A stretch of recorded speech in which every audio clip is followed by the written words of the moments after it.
Mula pa noong sinaunang panahon, tinaguriang level na muling pagsilang na mundo na may 10 kamatayan at walang buhay. Ngunit ginawang sariling hardin ng iyong anak na babae. Dahil ikaw ang pinakamataas na pinuno ng muling pagsilang na mundo. Hindi lamang sa pamamagitan ng iyong sariling lakas na pinatay ang mga pinuno ng mga ninuno, kundi nagtagumpay din na supilin ang isang panahon ng mundong ito ng mag-isa. Alam nila na kung ang iyong anak na babae ay makakatanggap ng kahit kaunting pinsala dito, ang mundong ito ay malapit ng masira.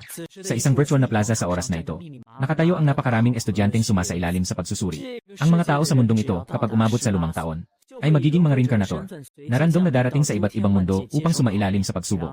Ngunit, nang makita ang kanyang anak na si Ning Kaiwei, nang makuha ang level na mundo ng pag-uulit, ang asawa mong nakahiga sa iyong mga bisig, agad na natakot at namutla. Si Shen Zheyu bilang pangulo ng samahan ng mga tagapag-uulit ng Jiangnan, alam niyang higit sa sinuman ang tungkol sa level na mundo ng pag-uulit, kung gaano ito katakot na mapanganib. Paano na ang ating anak, paano siya mabubuhay?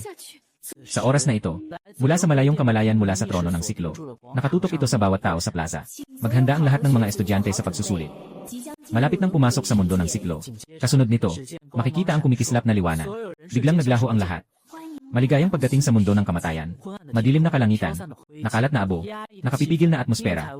Si Ning Kaiwei at ang kanyang mga kasama ay lumitaw sa isang abandonadong kanlungan. Mga pagpipilian sa pagsusuri, mabuhay at makabalik. Talo ang isa na bibig ng patay at dalhin ang kristal na core. Ang mga komento sa live stream ay puno ng pagkabigla. Sobrang lakas sa mundo ng wakas. Kung makakaligtas tayo sa hirap na ito, milagro na yon. Tapos na.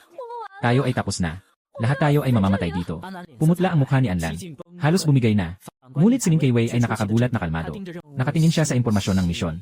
Isang baliw na ideya ang pumasok sa kanyang isipan. Blood Food Realm, ang crystal core ng Sorrow, ang pambihirang lakas. Naalala ko na may isinulat ang tatay ko na nobela, na pinamagatang ang landas ng pagkakasundo ni Huang. Nagsasalita siya ng bulong. Hindi ba't ang nobela ng tatay ko ay hindi katang-isip? Ang kaisipang ito ay nagpapabighani sa kanyang puso. Naalala niya ang pangunahing tauhan sa nobela, na tinatawag na hari ng walang gabi. Matapos niyang tapusin ang isang madilim na panahon, natutulog ng mahimbing sa ilalim ng Blood Feast City. Kung totoo ito, marahil ito lang ang tanging paraan palabas. Pumunta siya sa sulok ng kanlungan. Isang lola na may puting buhok na nag-iisa lang nagsasalita. Lola, tatanungin ko anong petsa ngayon. Tahimik na tinuro ng lola ang mechanical na orasan sa pader. Ika-1 ng Hulyo, 3035 taon. Naramdaman din ni Kaiwei ang isang panginginig sa loob niya. Ilang dekada na ang nakalipas mula nang tuluyang matulog ang hari ng madilim na gabi. Ay, ngayon saan pa ang ligtas na lugar? Kami mga nakaligtas ay balang araw mahuhuli at ikukulong. Apokalipsis. Walang ganitong pangalan sa alaala ni Ning Kaiwei. Sa mga sandaling iyon, biglang nanginginig ang buong kanlungan. Ang pinto ay tinamaan ng nakakatakot na puwersa, nalukot at nabago. Natagpuan na tayo ng Scarlet Ruler. Nagsisigaw ng takot ang matandang babae. Sa susunod na sandali, biglang sumabog ang pinto. Tumakbo ka. Hinila ni Kaiwei si Anlan. Kasama ang mga kasama, nagmamadaling tumakbo palabas. Sa loob ng live stream, nasa lalamunan na ang puso ni Shen Zheyu. Ang mga kuko ay nakabaon ng malalim sa laman. Sa sandaling tumakas mula sa kanlungan. Ngunit si Ning Kaiwei at ang iba ay nanatiling nakatayo. Sa kalye, tanging ang nakakatakot na amoy ng mga patay, na matagal nang hinihintay ni Wu. Ang leader na lalaki ay nakasuot ng pulang damit na may dugo. Ang kanyang katawan ay puno ng galit at lakas. Parang isang Diyos ng kadiliman. Nakaupit sa baywang niya ang isang hanay ng mga ulo. Isa sa mga ito ay ang top score sa college entrance exam sa Jiangnan 10 taon na ang nakalipas. Ngayon, ang makapangyarihang rehiyong reinkarnasyon na si Zhao Zhen. Ang eksenang ito ay nagdulot ng takot sa daan-daang libong manonood sa live stream. Naging tahimik ang lahat. Mapula na hari ng mga tao. Nanginginig si Shen Zheyu buong katawan. Isa sa mga nangungunang makapangyarihang tao sa Blood Food Realm. Tapat sa misteryosong tagapagsimula ng apokalipsis. Mas malakas kaysa sa karaniwang level na mga muling nagbabalik. Paano maaaring ang anak na babae ay bagong teleported? At agad na makatagpo ng ganitong halimaw. Tumakbo ka. Si Shen Zheyu ay labis na nag-aalala. Ang mga luha ay umagos mula sa kanyang mga mata. Nararamdaman din ni Ning Kaiwei ang walang katapusang lamig. Hinila ang kasama at tumakbo. Ang tanging pag-asa ay pumunta sa lugar kung saan mahimbing ang Panginoon ng walang hanggang gabi. Ngunit hindi sila nakatakbo ng malayo. Bumagal na ang kanilang bilis. Sa dulo ng kalye, isang pangkat ng mga zombie ang humarang sa daan. Ang namumuno ay isa ring Panginoon. May Panginoon sa unahan. May hari ng mga bangkay sa likod. Tatay at nanay. Paalam na. Ning Kaiwei, ipikit ang mata. Handa nang harapin ang kamatayan. Sa sandaling ito, sa bandang dulo ng kanyang mata, nakita niya ang isang post ng kuryente sa madilim na sulok ng eskinita. Tahimik na nakatayo ang isang mataas na anino. Sa liwanag ng dugo ng buwan, nakita niya ng malinaw ang tao sa kanyang bewang. Isang palamuti na nanginginig sa hangin. Serye Siyam. Ito ang pinakamataas na tagapaglingkod ng Panginoon ng walang hanggang gabi sa kwento ng tatay. Parang nahawakan ang huling piraso ng pag-asa. Ginamit ni Ning Kaiwei ang lahat ng kanyang lakas. Sumigaw siya ng buong lakas. Shewang Wujiu, iligtas mo ako. Buzz. Isang malamig na liwanag ang kumislap. Biglang tahimik ang buong mundo. Itinak ang ulo. Sumabog ang dugo. Naging bula ng dugo na naglaho sa hangin. Yung Lord na nagbarikada sa kanilang daan. Malaki niyang katawan ay biglang bumagsak. Ganap na nawala. Isang mukha na nakasimangot. Isang lalaking may kakaibang ngiti na parang clone. Mula sa post ng kuryente, siya ay bumagsak ng dahan-dahan. Seryoso niyang tinignan si Ning Kaiwei habang nag-isa. Parang, talagang sobrang kamukha. Ang eksenang ito ay nagdulot ng katahimikan sa livestream. Ang eksenang ito ay nagdulot ng katahimikan sa livestream na may milyong manonood. Matapos ang maikling katahimikan, ang mga komento ay biglang sumabog. Ano ang sitwasyon? Ang Lord level na zombie ay nawasak agad. Si Shen Zhiyu ay tuluyang naguluhan. Itong tinatawag na Wujiu na hari ng mga patay. Ang lakas niya ay hindi matutukoy. Mas mahalaga, sa mga tala ng Reincarnation Hall, wala talagang anumang impormasyon tungkol sa kanya. Sa mundo ng dugo at pagkain, Ning Kaiwei ay bumagsak sa lupa matapos maligtas. Humihingal. At pagkatapos ay ngumiti. Tama ka. Maliit na babae. Sino ang nagsabi sa iyo ng aking pangalan? Siyempre, ang Panginoon ng walang hanggang gabi. Sumagot si Ning Kaiwei habang humihingal. Biglang nanigas ang mukha ni Wujiu. Pagkatapos, ang tingin niya kay Yu Kaiwei. Naging napakamaamong hindi pa nararanasan. Tunay ng dugo ng ating hari. Mahinang bulong niya, na ang boses ay may bahid ng pag-iyak. Sa sandaling iyon, isang malamig na hangin ang humampas mula sa likod. Ang malamig na titig ng dugo ng sanggol ay nakatuon kay Wujiu. Wujiu, sino ka? Pinatay mo ang isa sa aking mga general. Hindi ba't nararapat na bigyan mo ako ng paliwanag? Ang nakakatakot na presyon ng dugo ay agad na bumalot sa buong lugar. Maging ang hangin ay tila nag-freeze. Paliwanag. Nagmumukhang naguguluhan si Wujiu. Humakbang siya ng ilang hakbang pasulong. Ang tono niya ay tila naglalahad lamang ng katotohanan. Simula nang sumunod ako sa aking hari, kaya kong pumatay ng sinuman. Hindi ko akalain na sa mga nakaraang taon. Nakalimutan na ng mga tao ang pangalan ng aking hari. Kahit ikaw, mabahong aso, ngayon. Nagtatanong ka pa sa akin ng paliwanag. Pagkatapos ng sinabi, muling nahulog sa katahimikan ang livestream. Sobrang mapang-api. Kung hindi mo ibibigay, kukunin ko ito sa aking paraan. Sumigaw ang dugo ng hari ng mga unggoy. Hinugot ang malaking espada ng dugo mula sa kawalang katiyakan. Ganap na paglabas ng buong kapangyarihan ng hari ng mga bangkay. Naramdaman lang ni Ning Kaiwei at ng iba na hirap silang huminga. Parang ang dugo sa kanilang katawan ay magpupumiglas at lalabas sa katawan. Ngunit sa susunod na sandali, si Wujiu ay isang hakbang lang ang nilakad pasulong. Biglang nagkawatak-watak ang nakakatakot na kapangyarihan. Nang hawakan ni Crimson King ang espada, napansin niya na may bakas pa rin ang silhouette ni Wujiu sa paningin niya. Sa susunod na segundo, nakita na siya sa harap niya. Hindi niya nagawang makapag-react. Kinuha na ng mga buto niya ang kanyang leg. Yung hindi maipaliwanag na nakakatakot na lakas ay dumaluyong parang tsunami. Binuhos nito ang buong katawan niya ng enerhiya at dugo. Pagkatapos, rumulon. Matinding tinulak ang Scarlet King sa lupa. Biglang bumagsak ang kalye at nabuo ang isang malaki ng hukay. Ang shockwave ay nagpatumba sa mga mataas na gusali sa magkabilang panig. Sayo talaga. Si Scarlet King ay naputulan ng dugo sa bibig. Ang leg niya ay tuluyang nabasa. Nanghihina ang kanyang mga mata pero puno ng disbelief. Witch 9 ay walang emosyon sa mukha. Higpitan mo ng mabuti. Kung pinili ng angkan ng Yongye na manguna noon, ang kanyang boses ay malamig. Hindi sana kayo ang mga aso na ito, na nagwawala sa mundo ng dugo at karne. Mataas na dugo, mundo ng dugo at karne. Tatlong nangungunang makapangyarihan. Agad na namatay. Sa kanyang mga mata na nakabukas. Nang marinig ang salitang walang hanggang gabi, sa isang iglap, sumiklab ang walang hanggan ng takot at pangamba. Para bang ito ay tatak sa pinakalalim ng mga jinn ng mga patay. Ang buong live stream room. Shen Zhiyu, nakanganga at nakatitig sa screen sa imahe na parang Diyos ng kadiliman. Ang lahi ng walang hanggang gabi. Ang anak na babae ng hari ng kasiyahan na binanggit niya ay ang iyong anak na babae. Ano ba talaga ang napag-alaman niya sa Blood Food Realm na napakatakot at dakila? At ang pinagmulan ng lihim na ito ay tila nagtuturo sa iyo, Ning Qingxuan, sa malaking bulwagan ng punong bayan ng Kanglan Star. Ang pintuan ay tinoktok ng napakalakas. Ginoong Gobernador, napakadali ng sitwasyon. Ito ay boses ng kalihim general. Nasa binit na ng apoy. Fu Lingfeng, ang pinuno ng buong Kanglan Star, ay nag-aayos para sa kanyang tanghalian. Ngunit bigla itong nabagabag at nagalit. Ang init ng ulo ay biglang tumaas. Ilang beses ko nang sinabi sa iyo, huwag mo akong istorbohin sa oras ng tanghalian. Hindi umalis ang tao sa labas. Nagsimula ng mag-alinlangan ang boses. May malaking nangyayari. Ang pagsusuri sa Jiangnan City. Kailangan mong dumating agad para tingnan ito. Jiangnan City. Biglang tumalon ang puso ni Fu Lingfeng. Isa na namang bagong level na mundo. Dugo at pagkain. Alam niya na hindi siya makikialam sa bagay na ito. Sino mang napiling malas, ay karaniwang may siyam na pagkakataon ng kamatayan. Ito ang batas ng Hall of Reincarnation. Kapag may namatay, nag-uulat ng pagbaba ng bilang. Walang silbi ang pagmamakaawa ng sinuman. Umalis ka. Sumigaw siya. Hindi. Nakita namin ang isang sobrang lakas na hukom na nalampasan ang investigasyon. Nagsisigaw si Secretary General Jiping. Biglang nagulat si Fu Lingfeng. Na-miss nila. Mga tanga sa grupo. Para malaman ang tungkol sa mundo ng mga sumisipsip ng dugo. Maraming level na reincarnator ng federasyon ang nasawi. Naipasa na ang mga ulat. Ngayon sasabihin mong may nakatakas pa. Kapag inimbestigahan ito ng Hall of Reincarnation, hindi niya kakayanin ang magiging resulta. Bigla niyang binuksan ang malaking pinto. Maputla ang mukha ng kalihim. Sa likod mo, may grupo ng mga investigador. Lahat sila nakayuko, parang mga taga. Sa gitnang screen, pinapalabas ang live na proctoring ng anak mo, si Ning Kaiwei. Sa eksena, ang pinakatapat mong tagapagbantay, Ginamit lang ni Wu Jiu ang isang sampal. Naging dugo't laman ang sinasabing pulang patay na hari. Naging isang dagat ng dugo. Ang galing. Halos lumabas na ang mga mata ni Fu Lingfeng. Tumingin siya ng masidhi sa pinuno ng grupo ng investigasyon. Ganito kalakas na hari. Sinasabi niyo sa akin na nakaligtaan niyo. Nanginginig ang mga labi ng pinuno ng grupo ng investigasyon. Hindi makasabi ng kahit isang salita. Kung nalaman lang nila agad na may ganitong halimaw. Sino ang maglalakas loob pumasok para investigahan? Higit pa dyan, tungkol kay Wu Jiu na ito. Parang may isang organisasyon na tinatawag na Eternal Night Corps Clan. At isang hari. Ito ay ikaw, Zhong Qingshuan. Matagal na. Bilang karagdagan dito, nahihirapan ang kalihim na lumunok. Ibinalik ang larawan. Nakatigil sa mukha ng iyong anak na si Yu Keiwei. Tingnan mo ang batang ito. Nakatingin si Fu Lingfeng sa screen. Sino siya? Si Ning Keiwei. Ang examinee mula sa lungsod ng Jiangnan. Ang nanay niya ay si Shen Zheyu, presidente ng samahan ng mga reinkarnator. Saglit na tumigil ang kalihim. Iniimbestigahan pa. Shen Zheyu. Ang unang reaksyon ni Fu Lingfeng ay ang asawa mo ang nagbunyag ng sikreto. Pero agad din niyang inalis ang ideyang iyon. Impossible. Hindi niya alam ang balita. Saan naman kaya nalaman ng asawa mo? Sa kanayan. Sa kanya, si Shen Zheyu. Hindi niya kayang utusan si Wu Jiu. Ganitong antas ng halimaw. Huwag na munang isipin yan. Sobrang sakit ng ulo ni Fu Lingfeng. Kung meron isang Wu Jiu, malamang meron pang pangalawa. Sa ilalim ng Blood Food Realm, mas malalim pa kaysa sa iniisip natin. Maghanda kang ipaliwanag ito sa itaas. Samantala, Blood Food Realm, may 3,000 elite. Nawala na ang mga zombie.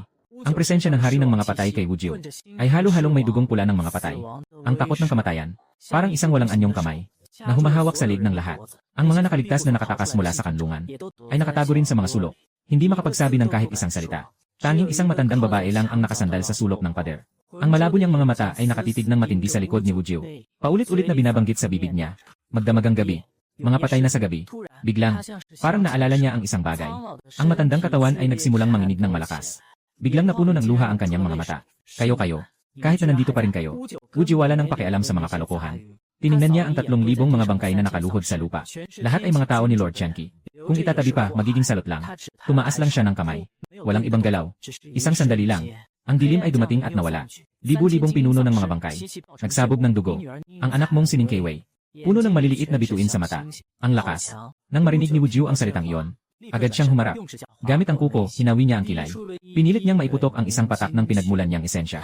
Biglang nagkaroon ng bahagyang pagbabago sa kanyang mukha. Dinampot niya ang isang patak ng makapal na dugo na nakalutang sa palad niya. Ibinaling niya ito sa iyong anak na babae. Sa mukha niyang pabaluktot, may bahid pa rin ng ngiti para sa iyo. Ning Keiwei ay nakapansin. Ang lakas na taglay ng dugong ito ay ang pinagmulan ni Wu Jiu. Kaya niyang umakyat agad sa langit. Direktang aabot sa antas ng Hui. Ang hinaharap ay mas lalong walang hanggan. Ang tukso na ito ay sobrang laki. Pero tinanggi pa rin niya. Napakamahal nito. Siguro ito ang pinagmulan ng iyong lahi. Hindi ko matatanggap. Ginoo, ito ang ating hari. Ibig sabihin, ang iyong ama, na personal na lumikha ng lahing ito para sa amin. Ang boses ni Wu Jiu ay hindi mapapawalang bisa. Isang patak ng pinagmulan, ano ba yon? Pagkatapos ng kanyang sinabi, nag-flick siya ng daliri, at ang patak ng dugo ay direktang pumasok. Sa pagitan ng mga kilay ni Ning Keiwei. Boom! Isang malakas na puwersa ang agad na bumuhos sa buong katawan. Ang anak mong babae ay parang nararamdaman na bumagal ang mundo. Ang paningin ay kayang tumagos ng 10 kilometro. Nakapigil siya ng kanyang kamao. Parang kayang niyang tamaan ng isang suntok ang 10 baka. Mga opsyon sa misyon. Kumuha ng anumang uri ng pambihirang kapangyarihan. Natapos na. Sa live stream, may milyong tao, di ba? Totoo ba? May daan-daang libong tao sa live stream. Lahat sila ay naguguluhan. Grabe. Ang dugo ng pinakamagaling na hari ng sukat, ibinibigay lang. Anong meron ang batang ito? Sobrang swerte naman ito, di ba? 5-2. Sobrang swerte naman ito. At sa mga sandaling iyon, pangunahing bulwagan ng Kanglan Star. Na-upload na ba? Tanong ni Fu Lingfeng ng mababa ang boses. Nagsimula ng A-upload. Sigaw ng kalihim na may kaba. Agad na mag-login sa sariling otoridad. Sa susunod na segundo, ang buong templo ay naging isang malawak na kalangitan ng mga bituin. Isang malamig na tunog ng elektronikong sintetis ay narinig. Iyan ay isa sa 3 pangunahing Diyos ng palasyo ng reinkarnasyon. Ang kalooban ng Diyosa ng karunungan ay kasalukuyang nag-usisa ng lahi. Ang lahi ay tunay at wasto. Kasalukuyang sinusuri ang antas. Ang resulta ng pagsusuri ay boses ng Diyosa ng karunungan. Unang pagkakataon na nagkaroon ng isang segundong paghinto. Antas 5. Bumomba. Lahat ng tao sa maluwang na templo. Pakiramdam nila ay may kidlat na pumutok sa kanilang isipan. Fu Lingfeng. Nanginig ang katawan niya. Huminto ang kanyang paghinga. Mahal na Diyosa ng karunungan. Kanyang tinig ay nagpatunay. Sigurado ka bang ito ay antas 5? Sa buong kasaysayan ng federasyon na libu-libong taon, mayroong nakarehistrong 5 antas ng dugo. 15 uri lamang. Hindi na sila nakakita ng bagong antas 5 sa loob ng daan-daang taon. Natapos na ang pagsusuri. Tama ang pagsusuri. Nawala ang malamig na tono ng Diyosa ng karunungan. Yu Lingfeng, nakapagpawis ako ng malamig. Halos nagkasala ako ng mabigat sa pagkontra sa pangunahing Diyos. Nag-upload. May utang na loob si Ning Keiwei. Nasa ilalim ng pamumuno ng tagapangulo ng Kanglan Star. Binibigyan ng puntos bilang gantimpala. Karapat-dapat lang. Hindi ko alam kung gaano karami ang dapat ibigay. 50,000. Wuling Feng huminga ng malalim. Sapat na ang puntos na ito para sa isang E-class na reborn sa buong buhay niya. Hanggang mawala ang kalooban ng Diyos ng karunungan. Nanginig ang kamay ng kalihim habang binubuksan ang listahan ng mga makapangyarihan sa liyab na dambana. Isang sulyap lang ang kanyang tinignan, at ang kanyang mga mata ay tumigil. Nawala ang kanyang boses at sumigaw. Ginoong Gobernador, magbabago na ang panahon. Wuling Feng, agad na lumapit. Saranggo ng 5 antas ng dugo. Ang dati nang hindi natitinag na pangalawang pwesto at ang ninuno ng 5 antas ng dugo ay naitulak sa pangatlong pwesto. Ang pumalit dito ay isang ganap na bago, na kahit hindi pa nailanag na pangalanan na dugo. Pangalawang pwesto. 5 antas ng serye numero 356 na dugo. Ngayon, ang mga sinaunang angkan ay malalagay sa kabuluhan. Wuling Feng, biglang huminga ng malalim. Ito ay nagmula sa 70 taon na ang nakalipas. Ang dugo na likha mo, Niningking Suan, ay sadyang nilikha mo. At bigla itong nangyari ng walang babala. Sa planetang iyong tinitirhan, nagsimula ang malalaking alon. Ngunit, ang tunay na sentro ng bagyo, nagsisimula pa lamang sa mundo ng dugo at pagkain. Sa lupain ng Arctic, biglang bumukas ang mga mata ng Panginoon ng Apokalipsis. Hindi lamang niya naramdaman ang pagbagsak ng dugo ng hari, kundi naramdaman din ang isang presensya na nanginginig sa kanyang kaluluwa. Iyan ang iyong lakas. 70 taon na, walang hanggan na lahi. Hindi ba't matagal nang nawala yon? Sa kanyang matandang tinig, puno ng pagkabigla at kaunting takot. Ang 5 pinuno sa silong ay nagtinginan. Nang marinig ang salitang walang hanggan, lahat ay nagkaroon ng takot. Yan ang pangarap na nakatatak sa mga buto ng lahat ng lahi sa mundo ng dugo. Haring, si Lao San talaga ang gumawa niyan. Isang pinuno ng sukatan ang nagtanong ng nanginginig. Kung bumalik yung taong yon, lahat tayo ay mamatay. Isa pang may-ari ng bahay. Halos natatakot na siya at nawawalan ng kontrol. Tagapaghari ng Apokalipsis. Nagbabago ang kanyang mga mata. Yung taong iyon, pinatay ang 3 pangunahing ninuno ng dugo at laman noon. Dapat ay nawasak na rin siya. Binuksan niya ang kanyang mga mata. Tumingin sa direksyon ng lungsod ng dugo. Kahit sino pa man, tingnan mo lang, malalaman mo na. Tumayo ang Haring Apokalipsis. Hindi na magdadalawang isip. Coop, isang dambuhalang bangkay na zombie na may balang na nagbubukas ng yelo. Sinasakyan niya ito kasama ang 5 pang espesyal na hari ng bangkay. Patungo sa direksyon kung nasaan ang iyong anak na babae. Humihip ng hangin papunta sa kanya. Sa oras na ito sa Blood Feast City, ang anak mong si UK Wei, kasama ang mga best friend niyang sina Anlan at iba pa. Masaya nilang nililinis ang mga kristal na nucleus. Lahat ng ito ay mga yaman. Huwag sayangin. Habang naglilinis siya, ay binabahagi niya ito kina Anlan at sa iba pa. Nanghihintay pa rin si Anlan, takot na takot, tahimik na nagtatanong. K-Wei, yung malaking tao, bakit tinulungan tayo? Ning K-Wei, nag-isip-isip siya. Nakuha niya ang hula. Nagpa siya siyang huwag nang magtago. Nagpa siya nang hindi na itago. Dahil kilala siya ng tatay ko. Huwag kang magulo. Nagbumukhang nakakatawa si Anlan. Ito ang unang beses mo rin. Paano mo siya makikilala? Totoo ito. Seryoso ang mukha ng anak mo. Hindi ko siya kilala. Tatay ko siya. Noong bata pa ako, nagnakaw ako ng sulyap sa nobela na sinulat ng tatay ko. Tawag dito ay Daan ng Kaligtasan ng May-ari. Ang kwento sa loob ay eksaktong pareho dito. Huminga siya ng malalim. Nagbigay siya ng isang konklusyon na nagpasabog sa livestream. Kaya, naaalala ko na ang walang hanggang hari ng Blood Feast ay ako pala. Napatigil si Anlan sa harap mismo. Sentro ng pagsusulit. Asawa mong si Shen Zheo. Biglang nagsimulang pawisan ang noo niya. Sinasabi ng batang ito ng walang katotohanan. Ngunit hindi pa isang segundo. Sa live chat, nagwala ang mga tao. Grabe. Naghahanap ako at totoo ngang may ganitong nobela. 5 taon na ang nakalipas, hindi ito pinansin ng marami. Sadyang natapos pa ng may akda. Tama ang kwento. Maraming bahagi talagang kapareho ng nasa nobela. Hindi totoo. Ang nobelang ito ay isinulat mismo ng Eternal Night Lord bilang kanyang talambuhay. Bilis ng pag-refresh ng bullet screen.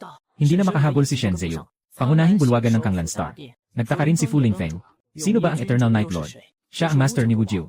Ang tagalikha ng 5 elite level bloodline. Sabi ng sekretaryo. Habang mabilis mong kinukuha yung nobelang isinulat mo, sa isang iglap, nakuha ang pangunahing nilalaman ng nobela. Ipinapakita sa screen, isang lalaki na may sobrang talino.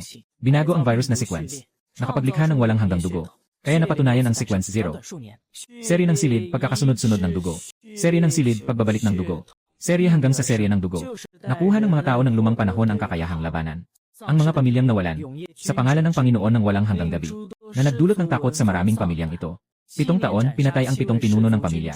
10 taon mamaya, matapos ang isang pakete ng lakas na humarap sa 3 pangunahing ninuno ng dugo, biglang naramdaman ng Panginoon ng walang hanggang gabi na malapit na ang kanyang wakas. Pinangunahan ng buong angkan na mahimbing na natutulog sa ilalim ng lungsod ng dugo. Wuling Peak. Tumingin sa mga salitang ito, naramdaman lamang ang isang damdaming hindi maipaliwanag na kapangyarihan na sumasalubong sa kanya. Ang kanyang talukap ng mata ay labis na nanginginig. Katatapos lang na maitala bilang antas 5 ang lahi. Sa pagkakasunod-sunod na iyong nilikha, ay tila nasa ika-9 na pagkakasunod-sunod lamang. Ginoong Tagapangulo, isang investigador na humihingal ang nagmungkahi. Dapat nating agad na alamin ang pagkakakilanlan ng may akda na si Niningking Suan. Sa loob ng lungsod ng dugo. Tapos na ang misyon. Maaari na tayong umuwi. Huminga ng maluwag si Anlan. Sige, umuwi na kayo. Tumingin ang anak mo sa nagmameditate na. Si Wu Jiu, kailangan kong tulungan siya. Pupunta siya sa lugar na yung natutulog na libingan. Nakasulat sa nobela. Mayroong kayamanan na makakatulong sa pagbawi ni Wujie. CJ, sasamahan ka namin. Nagpumilit si Anlan na ipagpatuloy ang laban. Ayon sa kwento mo sa nobela, mabilis na natagpuan ng anak mong babae ang pasukan sa linggong. Isang lawa na pinaghahalo ng dugo sa gitnang kalye. At sa sandaling siya ay magpapakamatay na magpapakawala. Naging madilim ang langit. Ang mga ulap ay nag-umapaw. Ang dragon ay umuungal sa langit. Bagamat ang kapangyarihan nito ay bumabalot mula sa labas ng lungsod. Biglang bumukas ang mga mata ni Wujie. Itinaas ang kanyang tingin sa malayo. Dumadaloy ang dugo na parang ulan. Dumating na ang Panginoon ng Apokalipsis at ang kanyang hukbo ng mga patay. Ang buto ng dragon ay umiikot sa itaas ng lungsod. Ang Panginoon ng Apokalipsis ay nakatingin pababa. Si Wujie ay may bahid ng pag-aalinlangan sa kanyang mga mata. Ngunit higit pa rito ay ang kasakiman. Wujie, ikaw ay matanda na. At napakahina. Nakita niya ito agad. Estado ni Wujie. Hindi niya alam ang tungkol sa iyong anak na babae. Akala niya ay malapit nang mamatay si Wujie. O kaya'y humihina ang kanyang lahi. Ito ay isang magandang pagkakataon. Kung makuha niya ang mataas na lahi ni Wujie, maaari na niyang pag-isahin ang mundo ng dugo. Sumunod o mamatay. Ang boses ng tagapagpahayag ng langit ay parang kulog na rumaragasa. Tumawa si Wujie. Tawang puno ng paghamak. Ano ka ba? Naghahanap ka ng kamatayan. Tagapagpahayag ng langit. Naging malamig ang kanyang tingin. Naramdaman din niya ang amoy mula sa direksyon ng linsyan. Isa pang pinagmulan ng kahawig ngunit mahina na presensya ng dugo. Pumunta. Pulihin mo ang taong iyon para sa akin. Nagbigay siya ng utos sa 5 hari ng mga patay. Saan ka pupunta? Buksan ang buong larangan ng Wujie. Agad na tinakpan ng dilim ang kalye. Ang kalaban mo ay ako. Haring araw. Ngumisi ng mapanlait. Nagtipon ng pulang kidlat sa palad niya. Isang sipa lang ang pumunit. Sa sakop ni Wujie, 5 hari ng bangkay. Biglang nakaligtas. Patungo sa direksyon ng anak mong babae, sumabog papunta sa iyo. Pinto ng libingan. Nahulaan din ng Kiwei. Walang pagdududa. Tumalon siya sa pulang lawa. Boom! Nahati ang tubig ng lawa sa magkabilang pani. Lumabas ang hagdang patungo sa ilalim ng lupa. Sundan mo ako. Nakangiti ang anak mong babae sa dulo ng hagdang. Milyon-milyong tao sa live stream. Lubos na naniwala. Totoo ngang ito ang tamang paraan sa nobela. Ang asawa mong si Shen Zheyu. Malakas ang kabog ng puso. Nakatitig sa screen. Seryosong nakatutok sa screen. May kutob siya. Tungkol sa iyo, isang katotohanan na hindi niya kailanman nahawakan. Na malapit ng mabunyag. Sa likod ng malaking pintuan ng libingan. Madilim na madilim. Nagsindi-siling layway ng kandila. Isang napakalaking libingan ang bumungad sa kanyang paningin. Sa magkabilang panig. Saan mang dako, maraming estatwa ang nakaluhod sa lupa. Nakaharap sa iisang direksyon. Sa dulo ng lupaing ito. Nandoon. Nakatayo ang isang napakalaking trono na labis na kahanga-hanga. Sa trono ay tahimik na nakaupo ang isang estatwa na may napakalaking katawan. Ang kanyang tindig na parang pinuno ng mundo. Kahit sa likod ng screen, nakakapagbigay ito ng tensyon sa milyon-milyong manonood. Ang anak mong si Ning Kiwei ay tahimik na tumingala. Sa mukhang iyon, sa mukhang namamayani sa lahat. Malamig at puno ng walang hanggang otoridad. Kabaligtaran ng karaniwang mahinahon at maluwag na anyo ni Yu Qingxuan. Ngunit magkapareho ang kanilang mga mukha. Tatay, tahimik siyang tumawag. Si Anlan ay nakatingin ng mabuti. Punong-puno ng hindi makapaniwala. Totoo ngang si Antoning. Shen Zheyu. Nakatingin sa mukha na parehong pamilyar at hindi pamilyar sa screen. Biglang sumabog ang ulo ko. Walang malay. Kaya, hindi ka isang walang kwentang sikat na manunulat. Nakarating ka dito. Nalikha mo ang dugo. Nagtayo ka ng angkan ng walang hanggang gabi. Niligtas mo ang isang panahon. Ikaw ang Panginoon ng walang hanggang gabi. Sumabog ang live stream, hindi nagwawagi ang pagsamba. Ang mukha ng estatwang ito, hindi nagwawagi ang pagsamba. Ang walang hanggan na kapayapaan ng Xuan, parang itong batang babae. Parang itong batang babae. Ang di nagwawaging katotohanan. Ang hari ng walang hanggang gabi ay siya ang kanyang ama. Ang daan ng kaligtasan ng hari ng mga bangkay. Ang pagpili ay isang alamat, hindi isang nobela, ito ay isang autobiografiya. Hindi ito isang nobela, ito ay isang autobiografiya, ito ang kapitan sa kwento. Matagal nang nakatungo ang kanyang anak na babae. Pagkatapos ay ngumiti siya ng maliwanag. Sa wakas, natuklasan niya ang lihim ng kanyang ama. Naghahanda na siyang lumapit. Dumaan ang isang malamig na hangin. May isang nakakatakot na tunog na umalingaw-ngaw. Hirap man sa paghahanap, hindi makikita. Pero madali lang makuha. Sa libingan ng hari ng walang gabi. Sa wakas ay natagpuan na. Ang 5 dambuhalang hari ng bangkay ay dahan-dahang lumapit. Sa kanilang mga mata ay makikita ang kasakiman. Ang mukha ng anak mong babae at ni Anlan ay biglang naging maputla. Sa oras na ito, sa itaas ng lungsod ng dugo, ang labanan ay pumasok na sa yugto ng pag-init. Ang iyong dating subalterno na si Wujie ay talagang pinigilan ang hari ng Apokalipsis. Ang mukhang puno ng galit at takot ng sariling itinaguyod na hari. Hindi niya maintindihan bakit ang isang naalis sa pinagmulan na serye siyam ay nananatiling napakalakas. Siyempre, hindi niya maintindihan. Hindi niya alam ang kapangyarihan ni Wujie. Ang pinagmulan ay ikaw. At ikaw. Ang nag-iisang Diyos sa mundong ito noon. Nanginig ang puso ng hari ng Apokalipsis. Naalala niya ang alamat tungkol sa iyo. Yung pumatay sa 3 pangunahing minuno. Na pinigilan ang buong panahon na huminga. Agad na. Nakita niya ang iyong libingan. Sa mga mata ng hari ng mga patay. Ang kasakiman ay agad na nanaig sa takot. Akala niya kapag nakuha niya si Wujie, makakakuha siya ng iyong kayamanan. Nagtago ka ng 7 taon. Para lamang sa pag-inat ng libingan. Ang hari ng Tianqi. Sinusubukang magpaliban ng katibayan. Ang boses ay dumarating ng mahina. Kasabay nito, napansin din ni Wujie na 5 langgam ang pumasok sa iyong lugar ng pahingahan. Mali ka. Ang boses ni Wujie ay kalmado at tiwala. Parang lahat ay nasa kanyang kontrol. Hindi ako nagtatago. Narito ang lugar ng pahingahan ng aming hari. Ngunit hindi kailangan ng tagapagbantay ng libingan. Nagtitipon ang mga mata ng tagapamahala ng apokalipsis. Anong ibig mong sabihin? Noong mga panahong iyon, tagapamahala ng walang hanggang gabi. Pinatay ang 3 pangunahing ninuno. Pamilya ng walang hanggang gabi. Naging bato ang buong angkan. Maaari bang hindi totoo? Pakinggan mo ang kanyang mga tanong na walang kaalaman. Marahil ay nakakatawa. Ang ngiti sa labi ni Wujie ay isang awa sa kanyang kamangmangan. Ang aming hari ay pumatay sa 3 ninuno. Si Jinfei ay malubhang nasugatan at bumagsak. Walang nakakaalam sa kanyang pagdating. Walang palatandaan sa kanyang pag-alis. Nais lamang niya na ang mundong ito ay bumalik sa dati nitong katahimikan at simulan ang bagong panahon. Ngunit kami, ang lahi ng mga patay sa walang hanggan, ay hindi nagbabalak na pumasok sa bagong panahon. Kami ay natutulog lamang, hindi patay. Tumingin ako sa iyo habang ikaw ay bumabalik mula sa Arctic. Itayo ang iyong kaharian ng mga zombie. Hindi ako kikilos. Ito ay utos ng aming hari. Biglang naging malamig ang tono ni Wujie.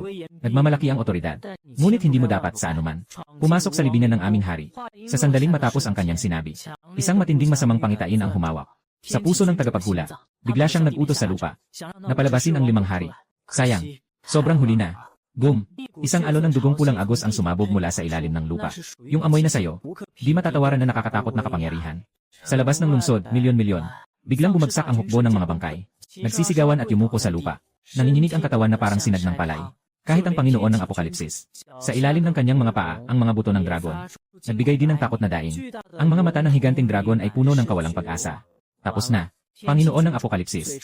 Ang mga labi ay maputla tulad ng niebe. Sa sandaling ito, sa loob ng libingan, ang 5 mga ignorante ay hindi pa alam kung ano ang nangyari. Hindi man lang sila nakalapit sa iyong anak na babae.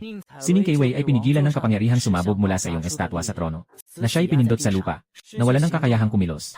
Ang kanilang mga tuhod ay agad na naging pulang-bula. Kaagad na. Sa loob ng libingan, walang katapusang mga estatwa.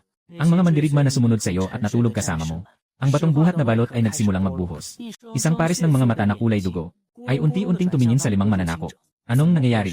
Nabuhay ang estatwa. Ang iyong pusong babae, Ning Kaiwei, na nakatitig sa eksenang ito ng walang kibo. Wala namang nakasulat tungkol dito sa kanyang nobela. Sa susunod na sandali, ang buong libingan ay maliwanag na maliwanag. Muling nagising ang mga estatwang inukit. Naging mga makapangyarihang patay na may nakakatakot na presensya. Ngayon, ang 5 pangunahing pamilya ay labis na natatakot. Sa live stream, milyong manonood ang napahinto sa paghinga. Ang screen ay puno ng Diyos ko. Bakit inyo ginugulo ang silid tulugan ng aming hari? Isang malamig na tinig ang umabot sa buong palasyo. Sa ilalim ng trono, 8 mataas na figura ang nakatayo. Sila ang iyong pinakamabuting 8 prinsipe. Ang kanilang aura ay naglalabas ng presensya. Hayaan mong ang hangin ay huminto sa pagdaloy. Ako, nakamali kami ng daan. Pakiusap, kahabagan mo kami, prinsipe ng walang hanggang gabi. Hindi na kayang itaas ng 5 hari ng mga patay ang kanilang mga ulo. Puno ng hikbi ang boses. Nakapag-abala kami sa silid ng aming hari. Mamatay. Ang malamig na mga salita ay hatol. Walang labis na galaw. Ang di nakikitang kapangyarihan ay bumaba. Ang 5 katawan ay agad naging dugo at abo. Kasabay nito, ang tingin ng 8 prinsipe ay tumagos sa lupa. Tiyak na nakatuon sa Panginoon ng Apokalipsis sa likod ng buto ng dragon. Isang sulyap lamang. Hayaan ang kaluluwa ng tagapagsimula ng Apokalipsis na mawala. Tumatakbo ka na. Ang buto ng dragon ay umaatungal sa takot. Nagsusumikap na makaalis. Ngunit mula sa sandaling umusbong ka sa iyong teritoryo. Nakatadhana na ang lahat. Isang kamay na may dugo na nagtatakip sa langit. Na nabuo mula sa ulan ng dugo ng kalangitan. Dalhin mo ang iyong kalooban. Dahan-dahang ibinuhos ito sa kanya. Hindi. Ang huling sigaw ng tagapagpahayag ng Apokalipsis. Lahat ng kapangyarihan sa harap ng kamay na yon ay parang bula. Tahimik na pinanood ni Wujie, ang tagapagpahayag ng Apokalipsis at ang kanyang buto na dragon na nalunod sa kamay ng dugo. Hindi niya. Nandyan ang boses. Ganap na naalis. Ang mundo ay muling tahimik. At sa malalayong Kanglan Star, ang gobernador na si Fu Lingfeng ay nakatitig sa screen. Tahimik ang buong bulwagan. Matagal na ang lumipas. Isang ulat mula sa palasyo ng reinkarnasyon. Matapos basahin ni Fu Lingfeng, bigla siyang napatigil. Muli siyang tumingin sa live na larawan ng kinaroroonan ng iyong anak na babae. Ang puso ay labis na naguluhan. Mahal na gobernador, ano ito? Tumotremble ang boses ng kalihim. Mula ngayon, ang Blood Food World ay itataas sa 5-star level. 5-star level. Ang isip ng lahat ng naroroon ay humuhuni. Isang mundo ng Apokalipsis. Dahil sa iyong mga tauhan na nagising. Tahimik na itinaas sa antas ng mundo ng martial arts. Hindi inaasahan. Si Fu Lingfeng ay huminga ng malalim. May tono ng paggalang. May isang tao na sa kanyang sariling lakas ay nakapagpataas ng kabuang antas ng mundo. Siyang tinutukoy niya ay ikaw. Sa loob ng linggong palasyo, naging maputla ang mukha ni Anlan at ng iba pa. Sa ilalim ng mga mata ng maraming makapangyarihan, hindi sila makagalaw. Pati na ang iyong anak na si Ning Kaiwei ay natakot na hindi makapagsalita. Buti na lang at may pinagmulan siyang ibinigay ni Wujie. Agad na binalik ang mga tingin nila. Ang 8 prinsipe ay tahimik na tumingin sa kanya. Muling naging estatwa. Natutulog muli. Bumalik sa katahimikan ang libingan. Humihingal si Anlan ng malalim. Ano ang susunod nating gagawin? Nag-atubili si Yukiwei. Gusto niyang malaman kung may lihim ba talaga sa likod ng pinto na yon. Pero sa ngayon, mukhang ang pagpilit ay parang kamatayan. Sa mga oras na ito, pumasok si Wujio.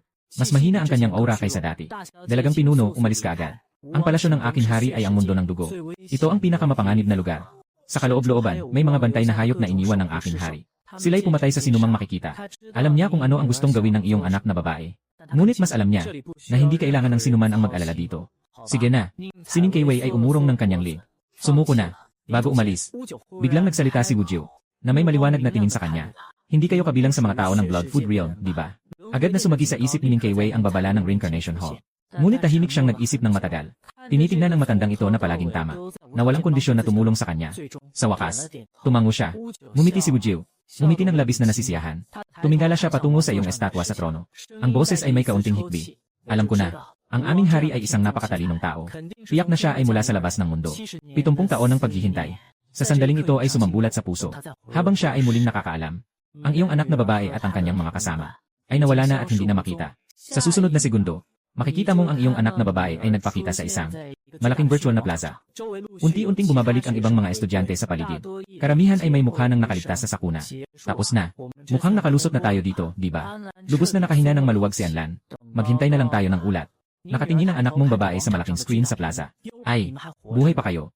Isang malamig na boses ang umabot. Iyan yung anak mayaman na si Zhao Gongyu. Pasensya na. Nabigo kita. Malamig na sumagot si Anlan. Si Zhao Gongyu, dahil sa kanyang pamilya, palaging mayabang. Ngunit may pag-aalinlangan siya sa iyong anak na babae. Dahil ang asawa mong si Shen Zheyu ay presidente ng asosasyon ng mga reinkarnador. Palagi silang hindi nagkakasundo. Kahit hindi namin alam kung paano kayo nakaligtas. Pero ito ay isang pagsusulit lang. Maraming panganib sa landas ng reinkarnador. Hindi ba mas maganda maging ordinaryo na lang? Sabi ni Zhao Gongyu na nakangiti pero walang tunay ng ngiti. Para sa kanya, sobra ang pakiramdam ng pagiging nakahihigit. Walang anumang background si Ning Keiwei. Mamatay sa mundong ito ng gulong ay isang bagay na darating din. Hindi mo na kailangang mag-alala. Tahimik na sumagot ang iyong anak na babae. Sa mga sandaling ito, isang mahiwagang tunog ng makina ang umabot sa plaza. Binabati ang lahat ng mga sumasailalim sa pagsubok. Nakapagsagawa ng paunang pagsusuri. Lahat ay tumingin sa screen. Si Zhao Gongyu ay ganoon din.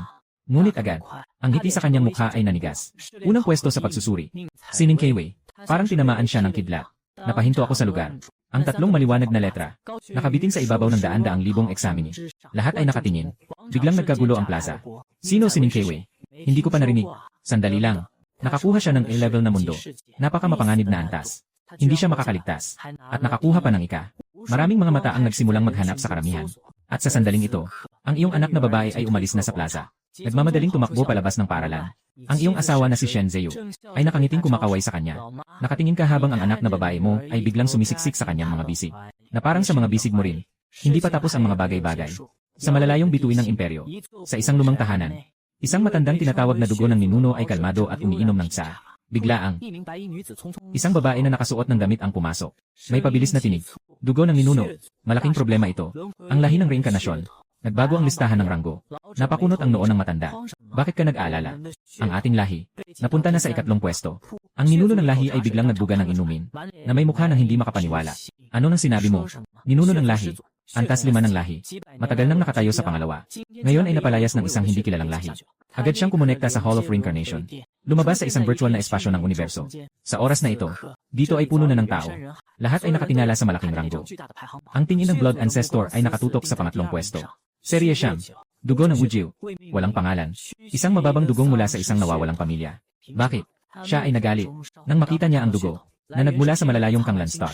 Lalong naging maseryoso ang mukha. Agad na tinulungan ako ng Diyosa ng karunungan na makipag-ugnayan sa Kanglan Star. Bumaba ang ranggo ng tagapangulo. Ibig sabihin, malaki ang babawasan kita ng pamilya. Para kang pinutol ng karne sa katawan niya. Mabilis. Lumitaw ang virtual na imahe ni Fuling Feng. Nakita ko. Imperial na bituin, ninuno ng dugo. Fuling Feng. Mukhang medyo kinakabahan. Si Ning Keiwei ay isang tagapag-ikot ng Antas 6. Diretsahan ang tono ng ninuno ng dugo, hindi maganda ang pakikitungo. Hindi. Hindi siya Antas 6. Paano niya nadala ang dugong Antas 5? Fuling Feng ay nanahimik. Sobrang kakaibang nangyari nito. Hindi niya maipaliwanag. Isa siyang malakas sa mundo ng siklo. Na personal na nagbigay. Walang mali sa proseso at resulta ng pagsusuri. Narinig ng Blood Ancestor ang pag-iwas niya sa salita. Nabuo ang matinding hindi pagkakasundo sa loob niya. 20-21 hindi ka nagsasalita 22. 21-20 ako na lang ang maghahanap 2-2-2-1-3-2 siyam. 20-21 pinuputol niya ang komunikasyon 22. 20 pinuputol niya ang komunikasyon 2-2-2-1-3-2 siyam. Tumingala at nagmuni-muni sa listahan 2-2-2-3-3-2 siyam. Sa kabilang panig, pangunahing bulwagan ng Kanglan Star. Pinipigan ni Fu Lingfeng ang kanyang mga templo. Sabihin sa Sekretaryo Pangulo. Ipatigil ang lahat ng panlabas na kontak. Sabihin sa kahit sino na abala ako. Agad na ipatupad ng Sekretaryo Pangulo. Pagkatapos, subukan mong tanungin ng maingat. Ginoo, kailangan ba nating tawagan si Ning Keiwei? Nag-atubili si Fu Lingfeng. Tungkol sa iyo, Ning Qingxuan. Walang laman ang mga tala ng Luin Hui Hall. Oh, ang iyong tala ay pinakamataas na lihim. Wala siyang karapatang tingnan ito. Oh, hindi ka talaga isang muling isinisilang, kundi isang katutubo ng dugo at laman. Isang Diyos na bumaba mula sa ibang mundo sa kanilang universo. Mas malamang ang naunang posibilidad. Mahirap paniwalaan ang huli. Huwag munang kumilos ng padalos-dalos. Sa huli, nagpa siya si Fu Lingfeng. Biglang nagsalita ang kalihim. Sinabi mo ba na si Ning Qingxuan ay maaaring isang sinaunang muling nagkatawang tao? Naninig si Fu Lingfeng. Mga sinaunang muling isinisilang. Sila ang mga kaluluwang bumababa.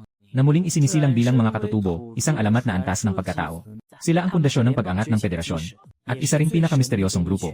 Ang iyong sitwasyon ay nakakagulat na katulad ng mga katangian ng sinaunang muling isinisilang. Kailangan ng pagsusuri ng muling isinisilang na dambana para dito. Fu Lingfeng, nahulog sa malalim na pag-iisip. Kung siya ay, kung gayon ang mundo na kanyang muling isinilang. Hindi lang isa. Naalala niya. Ang lahat ng nangyari sa Diyos ng dugo na mundo na ito ay pinilit na itaas sa antas 5. Ganitong bagay. Kahit nasa sinaunang panahon, hindi ito magagawa ng mga muling isinilang. Siguro, 2 araw mula ngayon. Sa bahay mo, 1,361,185. 500,000 puntos. Nakatitig ang iyong anak na babae sa kanyang account na parang hindi makapaniwala. Ito ay Kanglan Star. Ang parangal mula sa pamahalaan para sa kanya ng 5 level na lahi. Ang iyong asawang si Shen Zeu, na nakangiti ay ng inis. Sobrang konti ah. Ito ay isang beses na parangal lamang. Sa hinaharap, basta may bumili ng iyong lahi, makakakuha ka ng komisyon. Mabilis kang magiging mayamang babae. Hindi. Sobrang dami. Nakangiti ang iyong anak na babae. Kung alam lang ng tatay, tiyak na mas magiging masaya siya. Lahat ng ito ay dahil sa pagsisikap ng tatay. Tama nga. Haven't you come back yet, Dad? Nabanggit mo si Shen Zeu. Umiti siya ng bahagya. Punong-puno ng paghihinayang. Hindi makontak. Walang sagot ang tawag. Siguradong pumunta na naman siya sa bundok para magpahinga at magsulat. Gusto niyang agad na hanapin ka. Ihiga ka sa kama para tanungin ng maayos. Samantala, may konting guilt din siya sa loob. Dahil sa pagiging abala sa trabaho. Hindi niya kailanman tunay na naalala ang pangarap mong maging manunulat. Kahit ang tungkol sa iyong shiyo na pagliligtas sa daan.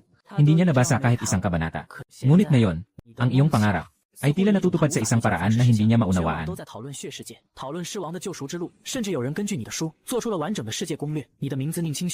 Sa isang gabi, sumikat ito sa buong internet.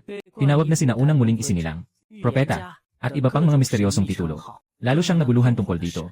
Walang pakialam ang opisyal dito. Dahil nagsimula nang kumalat ang mga pahayag na ito. Napakakakaiba nito. Sa oras na yon, may isang emergency na tawag na lumabas. Pagkatapos makita ang address ng sender, nagbago ang mukha ni Shen Zeu. Ito ay mula sa kabanalan ng Reincarnation Palace. Mayroon akong kaunting bagay na dapat asikasuhin. Huwag kang maglibot sa bahay. Matapos ipaalam ito sa anak na babae, agad siyang umalis ng mabilis. Pagkalipas ng kalahating araw, nakatayo siya sa harap ng marangal at sinaunang pintuan ng templo. Nagmamadaling kumatok sa pintuan ng punong pari. Pumasok siya sa loob. Nakita niya ang matandang pinuno ng palasyo na lampas na sa 150 taon. At ang 2 iba pa. Isa ay mula sa Kanglan Star. Isang alamat na may antas 5. Reinkarnador na si Zhao Wanjun. Ang isa pa ay ang kanyang anak na si Zhao Gongyu. Nakita niya ang pinuno ng Kanglan Palace. Shen Zeu. Magalang na magbigay galang. Ang matandang punong guro ay nagbago mula sa kanyang karaniwang seryosong anyo, na nakangiti at nakatingin sa kanya. Kailangan ng mas maraming paggalang sa langit. Tinawag kita ngayon, dahil sa 2 bagay. Ito ang una. Hay, hayaan mong si Wanjun ang magsalita sa iyo. Hindi na magsasalita pa. Zhao Wanjun. Hawakan ang batok ng anak niya. Dalhin siya kay Shen Zeu. Anak na si Zhao Gongyu. Muling binabastos si Ning Keiwei. Hindi ko mapapalaki ng maayos. Ngayon ay dumating ako upang humingi ng tawad sa Pangulo. Pagkatapos niyang sabihin ito, hinawakan niya ng mahigpit. Na nagpasigaw si Zhao Gongyu. Pasensya na, pasensya na. Pakiusap, patawarin mo ako, Pangulong Shen. Huwag mong isaalang-alang ang mga pagkakamali ng mga mabababang tao. Natakot si Zhao Gongyu at nanginginig ang buong katawan.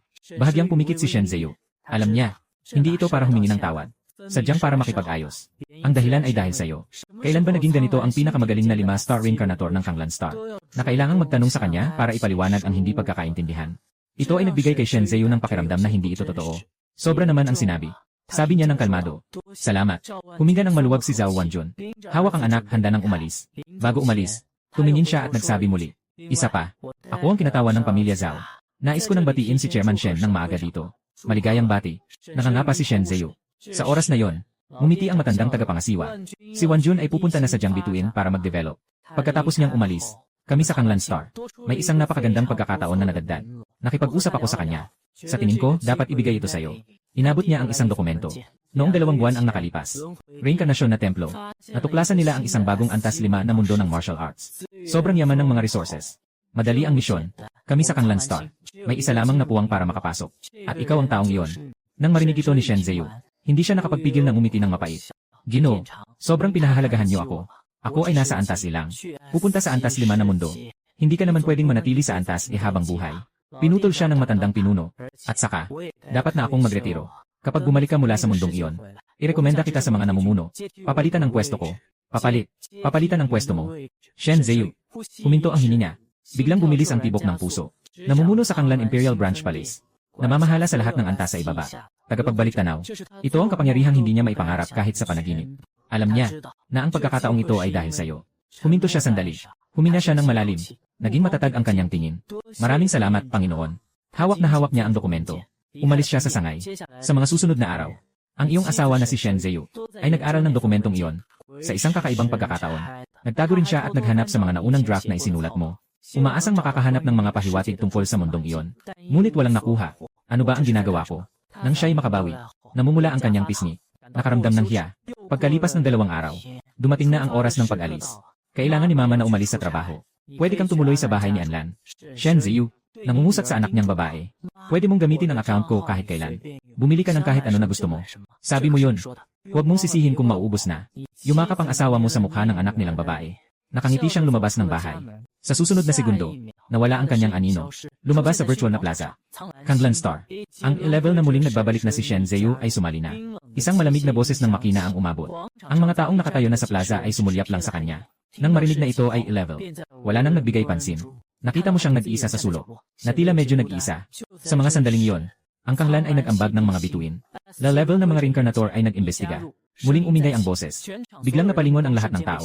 Malakas ang pag-urong ng mga pupil. Hinto ang hinina nila.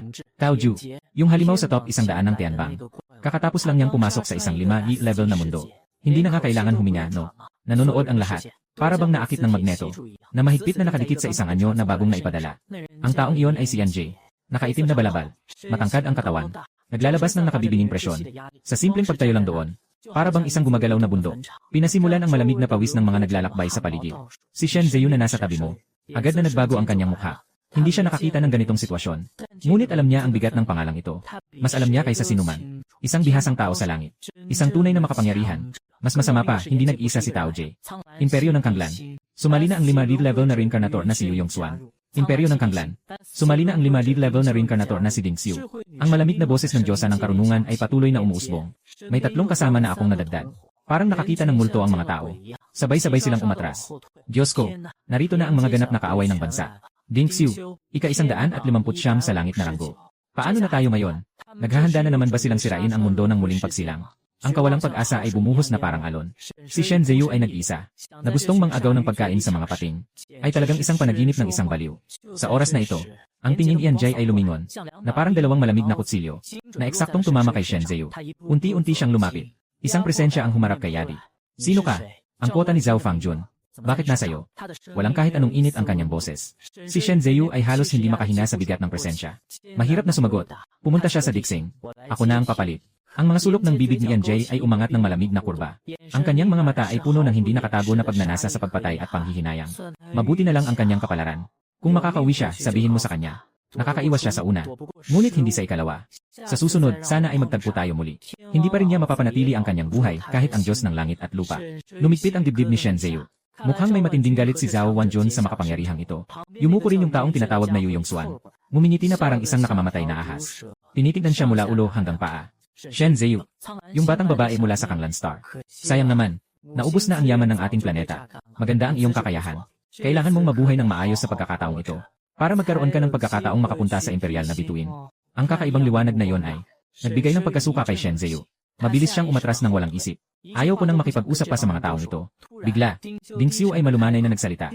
May isa pang nasa listahan. Bago pang salita ay nagsimula na. Isang bagong silweta ang biglang lumitaw. Kanglan Sek Dixing.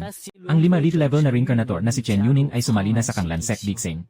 Ang 11 level na muling tagapagbalik si Shai Yu ay sumali na. Tatlong anino ang lumabas. Ang nangunguna ay isang babae na may malakas na presensya. Ang kanyang tingin ay malamig. Nang makita siya ng grupo ni Tao Jai, agad na nagbago ang kanilang mga mukha. Chen Yuning, 100 taon na ang nakalipas. Ang pambihirang henyo ng Kanglan Star. Si Shen Zhiyu ay labis na nagulat. Talagang isang nakatatandang tao ito. Mas mataas pa ang ranggo sa Tianbang, ika-75 kaysa kay Yan Jai. Walang pakialam si Chen Yuning kay Yan Jai. Diretso siyang lumapit kay Yu Yongxuan. Naka-full blast ang aura. Ginoong Yu, lumayo kayo sa mga babae ng bulaang bituin namin. Ang mukha ni Yu Yongxuan, hindi makapagsalita ng kahit isang salita. Kaagad pagkatapos, si Chen Yuning ay lumingon kay Shen Zhiyu. Biglang naging mahinahon ang kanyang mga mata. Matagal na akong hindi nakakita ng mga kababayan mula sa aking bayan. Ang pangalan ko ay Chen Yuning. Ako ang bahala sa iyo ngayon. Kung may kailangan ka, sabihin mo lang. Isang salita lang. Diretsong ipapahayag ko ang posisyon ko. Naramdaman ni Shen Zhiyu ang init sa puso niya. Agad siyang nagpasalamat. Maraming salamat, Senior.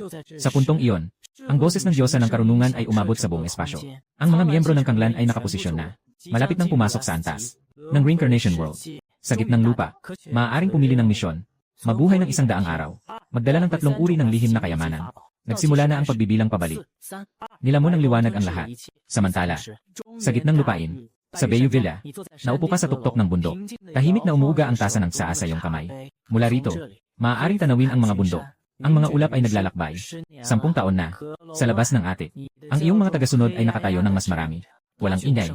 Sa wakas, sa labas ng bahay bundok, may isang tao na may mahabang buhok at maruming damit na pinipilit ang isang matandang lalaki na nakaluhod sa lupa.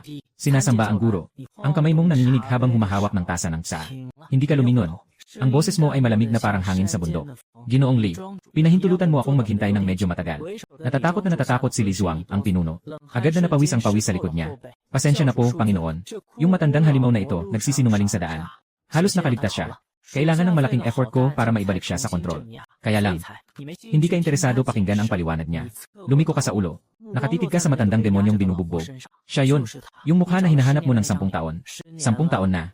Yung matandang demonyo ay nakatitig sa iyong likod. Malat na ang boses at puno ng put. Sa huli, hindi ka pa rin magpapalaya sa akin. 10 taon na ang nakalipas. Kakatapos lang niyang lumabas. Akala niya ay walang makatalo sa kanya.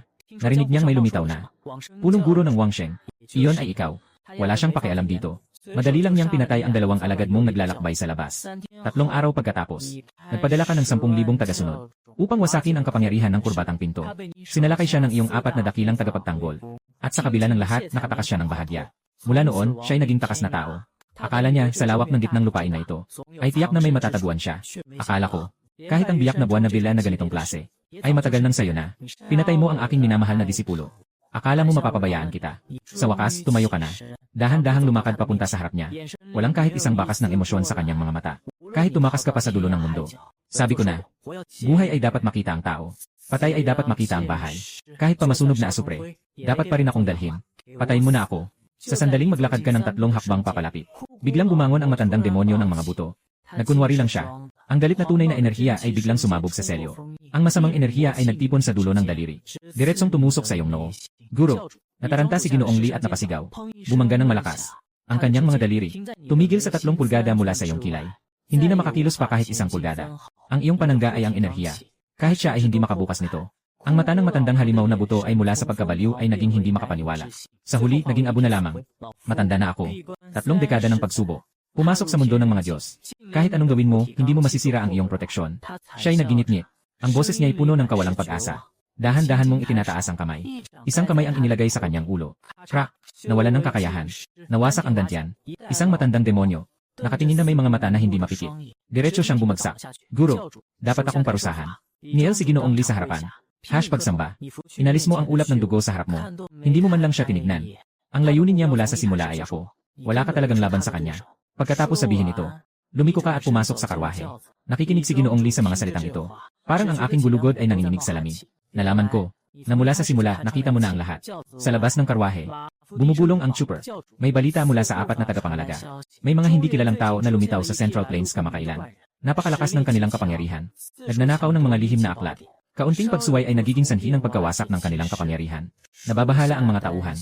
Nasa loob ka ng karwahe. Bahagyang nakakunot ang noo. Ang mga nakatagong puwersa sa Zongyuan. Alam mo na halos lahat. Ang grupong ito. Saan kaya ito nagmula? Unang obserbahan. Tungkol sa relihiyon. Ikaw, magpasimple lang. Ang karwahe ay lumipad sa hangin. Daang-daang tagasunod ang sumunod. Sa likod nila, Ang buong bundok ng Biyernes ay umuugong sa mga sigaw na parang dagat. Ipinapaabot ang pagbati sa guro. Naway maging mapayapa ang guro. Patungo sa pangkalahatang templo ng pagkamatay. Sa tabi ng ilog ng pagkamatay. Naupo ka sa hardin. Tumingin sa mga salitang lumilitaw sa harap mo. Sa pagkakataong ito, paunlarin ang mga talento sa buhay. Sagad na katalinuhan. Banal na katawan ng taba. Sa kasalukuyan, may natitirang 75 taon sa pagkolekta ng mga sangkap ng suling. 25 taon na. Para sa mga tao sa mundong ito, ay 25 taon. Ngunit para sa iyo, kasama ang mga taon na ginugol sa iba pang mga script ng buhay, mahigit 400 taon na. At ikaw sa totoong universo ng federasyon, ay wala pang 30 taon. Hanggang ilang taon na ang nakalipas. Natuklasan mong ang isang imperyo ng yaman na iyong binuo, ay talagang tumutugma sa isang mundo ng palasyo ng reinkarnasyon. Doon mo lang napagtanto, ang tinatawag mong buhay na iyong binuo, lahat ng ito ay totoong muling pagsilang. Ngunit ang bilis ng daloy ng oras ay iba-iba. Bawat akdang isinulat mo, ay lumilikha ng isang totoong mundo, at ang kwentong ito tungkol sa gitnang lupain, ay hindi mo papayagang masira ng sinuman. Guro, ang boses ng karwahe ay nakagambala sa iyong mga iniisip. Ang punong guro ng Tianyi Cave ay humihiling na makipagkita. Papasukin siya. Sandali lang. Isang lalaking may uban, na may puting buhok, na may mga pulang ugat sa kanyang mga mata ang pumasok. Malalim siyang yumuko sa iyo. Nandito po ako. Guro ng pagpanaw. Anong nangyayari? Tanong mo. Ang katawan ng Panginoon ng Tianyi Cave ay bahagyang nanginginig. Ang kanyang boses ay puno ng di mapigilang galit at paghihinagpis. Humingi ng payo sa guro na lumabas ng bundok, para lupigin ang mga dayuhang tao. Ikaw ay medyo nagulat.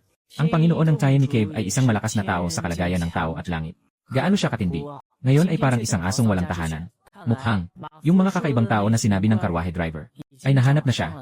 Sa mahigit 1,000 disipulo ng Tianyi Cave, ikaw mismo ay isang tao at langit din. Sitwasyon. Sino ang makakapilit sa iyo sa ganitong kalagayan? Nakita ang takot sa mukha ng Panginoon ng Tianyi Cave. Kinuha mula sa kanyang dibdib ang ilang mga larawan. Hindi ako walang kakayahan. Sila lang ang may masyadong kakaibang paraan. Mungkahin ang leader, pakitignan. Ito ang madilim na metal na kasangkapan. Ang aking guro na nakaupo sa ilalim ay namatay ng bigla. Ibinigay ni Ufu ang scroll sa iyo. Tumingin ka lang ng mabilis. Ang liwanag ay bahagyang nagbago. Ang mahahabang katawan nito ay pamilyar na hawakan ng baret. May kakaibang pakiramdam ka sa loob. Ito ay ang bersyon ng baret na na-enhance sa pamamagitan ng enchantment. Naalala mo ba? Si Shen Zhiyu. Nabanggit ang bagay na ito. Kayang gumuho ng isang maliit na bundok ang baril na ito. At itong halimaw, ang Panginoon ng Tianyi ay may dala na isang larawan. Walang tao sa mga armas. Napakalakas. Walang tunay na enerhiya. Ngunit kayang lumipad at maglaho. Sa larawan ay isang halimaw na may berdeng mukha, pangil, at mga mata na nagliliyab. Kung ikaw ay nag-iisip, maaaring kontrolin ang ganitong antas ng mga zombie na muling nabuhay. Tiyak na isa itong bihasang antas 5. Mukhang, yung mga reborn na bumaba sa Central Plains ay hindi basta-basta. Naispatan na ng aking mga tagapagtanggol ang mga ito. Mag-isip ka sandali. Sabi niya, nang marinig ito, ang Panginoon ng Tianyi Cave ay labis na natuwa. Lubos na nagpasalamat at dinala siya ng kabayo. Mumugtok ang sandali. Ang espasyo sa harap ay bahagyang kumilos. Isang dalagang nakaputing damit na 15 taong gulang ang biglang lumitaw. Nakaisang tuhod siya sa lupa. Guro, ito ang iyong alagad na si Jiang Qingwu. Tumango ka. Ibinigay sa iyo ang 2 scroll. Ang paghihiganti ng iyong mga kapatid sa disiplina. Nakuha na ng guro. Kakaalis mo lang. Tamang-tama, may pagkakataon kang mag-practice. Kinuha ni Jiang Qingwu ang scroll ng pintura. Nakita ang kapatid na disiplina na nakaganti sa malaking kaaway. Namula ang kanyang mga mata. Ngunit mabilis siyang nakabawi at naging malamig muli. Tumingin siya sa kakaibang bagay sa pintura. May pagdududa sa kanyang mukha. Master, ano ito? Hindi ko rin maintindihan. Sabay-sabay mong sabihin. Mga tao mula sa iba't ibang lugar. Masyadong magaspang ang ugali. Suriin mo ng mabuti. Kung kailangang pumatay, gawin mo. Hindi na kailangang mag-alala. Sumusunod ang disipulo sa utos. Biglang naglaho si Jiang Qingwu. Nawala sa paningin. Uminom ka ng tsaa. Nagsasalita ng mag-isa. Ang aklat na ito. Huwag nang hayaang masira pa ito. Sa kabilang panig ang Jin Guangxi. Si Shen Zhiyu at ang grupo ni Chen Yuning. Nakatayo sa harap ng bundok. Jin Guangxi. Isa sa mga nangungunang sekta sa Zongyuan. Na may 300 taong pamana. Ang kasalukuyang pinuno ay isang natatanging henyo. Na kinikilala bilang isa sa 10 pinakamagaling sa kasalukuyan. Chen Yuning. Mahina ang boses na nagpakilala, na may kaunting paggalang sa kanyang mga mata. Matagal na silang nandito. At may batayang kaalaman na sa sistema ng lakas ng mundong ito. Ang antas ng Tianren ay ang pinakamataas na lakas sa mundong ito. At ang layunin ng kanilang pagbisita ay para sa 5 level na lihim ng Jin Guangxi. Ang nakababatang si Chen Yuning ay humihiling na makipagkita sa punong templo. Sumisigaw si Chen Yuning sa pintuan ng bundok. Pagkalipas ng ilang sandali, isang makapangyarihang presensya ang humaplos sa kanila.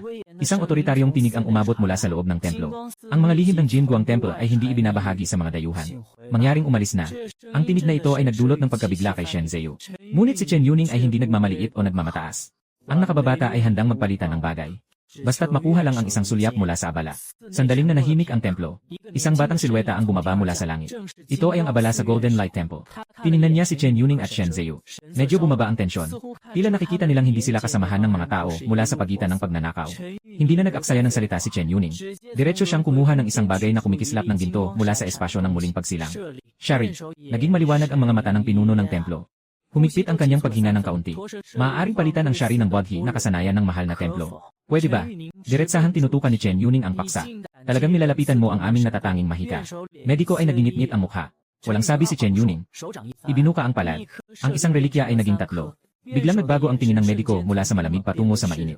Sandaling nagsumikap. Umanga ngipin. Sige na. Ibibigay ko na sayo. Inilabas niya ang isang lumang aklat. Kinuha niya ang tatlong relikwary. Agad na in-upload ni Chen Yuning. Tapos na ang pagsusuri. Ang fara ng Jin Guang Temple ay naging. Siya ay nakahinga ng maluwag. At tumingin sa kanyang mga kasama at kay Shen Zheyu. Sabi niya sa pinuno ng institusyon. Mayroon pa kaming ibang mga banal na bagay ng Budismo. Hindi ko alam kung maaari pa kaming makakuha ng mga karaniwang aklat. Inilagay ng pinuno ng institusyon ang mga shari sa maayos na lugar. Masaya ang kanyang pakiramdam. Ngunit maaari lamang palitan ng mga lihim na hindi mula sa templong ito. Kasalukuyan akong may isang set ng magic skill na ibinigay ng iba. Magic skill. 2 level na reincarnator na dinala ni Chen Yuning. Agad na umiling, na may mukha ng pagdududa. Ayaw kong maging pangit na tao. Medyo nadismaya rin si Chen Yuning. Kailangan mong maghanda na magbigay ng mas mahalagang bagay kapalit. Yun, pwede ko bang kunin? Si Shen Zheyu ay mahina ang loob na nagsalita. Ngayon ay walang hawak na anuman. Mas mabuti pa rin ang meron kaysa wala. Siyempre, pwede. Ngumiti si Chen Yuning. Kumuha siya ng isang bagay mula sa mga kagamitan ng Budismo at ipinalit ito. Ibinigay kay Shen Zheyu. Kinuha ni Shen Zheyu ang tila ordinaryong aklat ng mahika. Nagsimula ng A-upload. Nasa proseso ng pagsusuri. Matagal nang walang reaksyon. Ano na? Tanong ni Chen Yuning. Shen Zheyu. Yumiling. Medyo malungkot. Natapos na ang pagsusuri. Misteryo ng demonyo, dakilang liwanag ng dragon. Nasa proseso ng pag-uri. Nagulat si Shen Zheyu. May reaksyon na. Tapos na ang pagsusuri ng antas. Hinala na antas 5. Biglaan. Biglang kumulo ang ulo ni Shen Zheyu. Ganap na walang laman. Nakanganga siyang tinitingnan si Chen Yuning. Nanginginig ang boses niya. Senior, itong mahikal na kapangyarihan. Siguradong para sa akin ba ito? Naging napakabigat ang kanyang paghinga. Punong-puno ng dugo ang kanyang mga mata. Siyempre, sabi ko na ibibigay ko sayo. Chen Yuning, ngumingiti habang pinapalakas ang loob. Ngunit huminto ang usapan sa kalagitnaan. Ano ang sinabi mo kanina? Shen Zheyu. Nahihirapan siyang lunukin ang laway. Bumaba ang boses. Halos piniga ang mga salita mula sa kanyang mga ngipin. Antas 5. Ngunit may 3 dagdag na plus pa sa likod. Ano? Ang ngiti ni Chen Yuning ay nanatiling nakapako sa kanyang mukha. Parang tinamaan ng kidlat ang buong tao. Ang 2 level na muling nabuhay sa tabi ay talagang humihingal ng malamig. Nagsisisi na parang napakabigat ng kanilang desisyon. Isang 5 na antas na mahika. Ay ganito na lang nilang tinanggihan. Kapatid na Zheyu, hindi ka nagkakamali, di ba? Tanong ni Chen Yuning na nagulat. Isang plus sign ay nangangahulugang doble ang halaga. 3 plus sign. Hindi siya makapaniwala. Wala. Shen Zheyu, napakatibay ng paniniwala. Chen Yuning, huminga ng malalim, piliting maging kalmado. Biglang humarap at tumakbo papunta sa leader ng bahay. Leader ng bahay, yung magic skill kanina. Meron pa ba? Nabigla ang abot sa kanyang reaksyon. Nilingon niya ang ulo. May bahid ng alaala sa mukha niya. Ito lang ang meron siya. Ibinigay ito ng matalik niyang kaibigan noong kabataan niya. Siya, sino ang iyong matalik na kaibigan? Saan niya nakuha ang lihim na magic na ito? Nagmadaling tanong ni Chen Yuning. Lahat ay nagsilapit. May pag-asa sa kanilang mga mata. Tumingin ang leader sa langit. Sa tono ay may labis na paghanga at paggalang. Hindi ito. Nagkakamali kayo. Yung magic skill na yon, hindi ito tungkol sa kung saan siya nagmula, kundi kung paano siya nagsanib ng mga aral ng wushu mula sa Central Plains at nagkaroon ng sariling pag-unawa. Sa sandaling lumabas ang salitang ito, parang bumagsak ang mundo. Si Chen Yuning at si Shen Zheyu at iba pa ay nagkaroon ng malalaking alon sa kanilang isipan. Na-record ng Hall of Reincarnation bilang isang pambihirang aklat ay talagang isang simpleng likha ng ibang tao noong kanyang kabataan. Sino? Ang taong iyon. Gusto naming bisitahin siya. Tila nanginginig ang boses ni Chen Yuning. Umiling ang pinuno ng akademya. Bakit? Ano sa tingin mo? Ang tingin ng pinuno ng templo ay naging labis na komplikado. Parang tumitingin sa isang grupo ng mga walang kaalam-alam na bata. Isang tao na may kapangyarihang mga siwa sa daan-daang libong tagasunod. Na matagal nang tinawag na isang alamat na walang kapantay sa mundo. Na maaari niyong makita kung nais niyo. Lalo na kayong mga banyagang tao. Nais ng abang mong lingkod na ipaalala sa inyo. Huwag subukan. Maaaring mamatay. Walang kapantay na alamat sa mundo. Si Chen Yuning at Shen Zheyu ay tuluyang naguluhan. Isang batang lalaki na kasing edad ng pinuno ng tahanan ay umabot na sa ganitong antas. Sa mga sandaling iyon, isang nagmamadaling boses ang umabot sa tainga ng pinuno ng tahanan. Ang kanyang sariling liwanag ay biglang naging matalim. Tumingin sa labas ng bundok.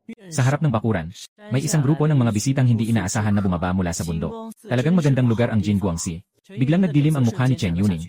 Sumunod ka sa kanya at biglang lumingon. Tama nga, ito ay isang pagnanakaw. Dala niya ang 3 tagasunod. Kasama si Yu Yongsuan at Kixu. Yung mga pamilyar na mukha na yon, nakasara sa tanging daan palabas. Ang tingin niya ay dumaan kay Chen Yuning na parang bato lang sa gilid ng daan. Diretsong hindi pinapansin. At saka tumutok sa pinuno ng Golden Light Temple. Pakihingi po sana, ilabas nyo ang pinakamagaling nyo dito. Ang tono ni Tao Ji ay kalmado. Ngunit may utos na tono. Nagmamadali ako. May susunod pa kaming pupuntahan. Tao Kan. Sobrang yabang ni Pei. Chen Yuning. Malupit na sinabi. Narito ang sagradong lugar ng mga Buddhist sa Central Plains. Naglalakas loob kang kumilos. Hindi ka pakakawalan ng buong kilalang mga sekta. Hindi man lang umangat ang mga mata ni Yan Jay. Kilalang mga sekta. Isang grupo ng mga walang kwentang tao. Pati ang mga puwersa ng demonyo, pinatay ko na ang 2. Sino sila para magmalaki? Biglang nagbago ang tono niya. Ang tingin niya ay parang kutsilyo na tumataga. Kay Chen Yuning. At sayo. May isang payo ako sayo. Huwag mo nang ipagpatuloy ang iyong palitan ng bagay. Walang silbi, sayang lang ang oras. Alam mo na hindi ka hindi alam. Hindi lang tayo ang dumating dito, di ba? Mataas na yaman. Handa ka bang panoorin na lahat ay makuha ni Xing Wushuang? Pag nabanggit ang pangalang Xing Wushuang, biglang kumabog ang puso ni Chen Yuning. Pati ang level na reincarnator na si Xiaoyu sa tabi mo ay natakot at nagbago ang kulay ng mukha. Malinaw na may trauma siya sa pangalang ito. Sino si Xing Wushuang? Mainat niyang tanong. Ika-59 sa Tayanbang. Nanginginig pa ang boses ni Xiaoyu. Ang pinakakilalang ginawa niya ay ang mag-isa niyang pumasok sa kakaibang mundo at naaresto ang isang hari ng mga bangkay. Yung bagay na yan hanggang ngayon ay nakadikit pa rin sa listahan ng dugo ng 100 taon na. Sa ika-5 antas ng kakaibang mundo, mahuli si Jiang Yu, mahuli si Zombie King. Napatitig ka ng may pagkabahala. Ganito kalakas na halimaw. Nandito rin sa lupaing ito. Chen Yuning, huminga ng malalim. Piliting manatiling kalmado. Hindi niyo pwedeng gawing dahilan ang ganyan para maghasik ng gulo. Ubus na ang pasensya ni Tao Jai. Naglabas siya ng huling paalala. Kung magpapakialam ka pa, pati ang buhay mo ay mapapahamak. Biglang huminto ang atmosfera. Sa mga sandaling ito, narinig ang tunog ng tungkod na tumama sa lupa. Malinaw na sinabi ng pinuno ng templo ng Jinguang. Ako ang pinakamalakas na tao dito. Nasa likod lang ang silid ng mga kasulatan. Ngunit sa araw na ito, hindi ka makakapunta roon. Hindi pa nagsasalita si Tao Jai. Si Yu Yongsuan sa kanyang tabi ay ngumiti ng may pang-aasar. Walang hiya. Hindi pa natatapos ang kanyang salita. Isang hakbang siyang umalis. Mabilis na parang hangin. Ang 5 daliri ay may kidlat. Diretso sa lalamunan ng punong guro. 5 daliri ng pagkakahawak sa dragon. Ano ang ginawa mo kay kaibigan Su? Agad nakilala ng punong guro ang dalaw. Nabigla at nagalit. Yung matandang iyon, matigas ang bibig. Pinahirapan ko siya ng 3 araw at 3 gabi bago siya nagsalita. Yu Yongsuan. Licking his lips. Punong-puno ng galit ang kanyang mga mata. Hindi ko akalain na magiging epektibo ang trick na ito. Dapat kang mamatay.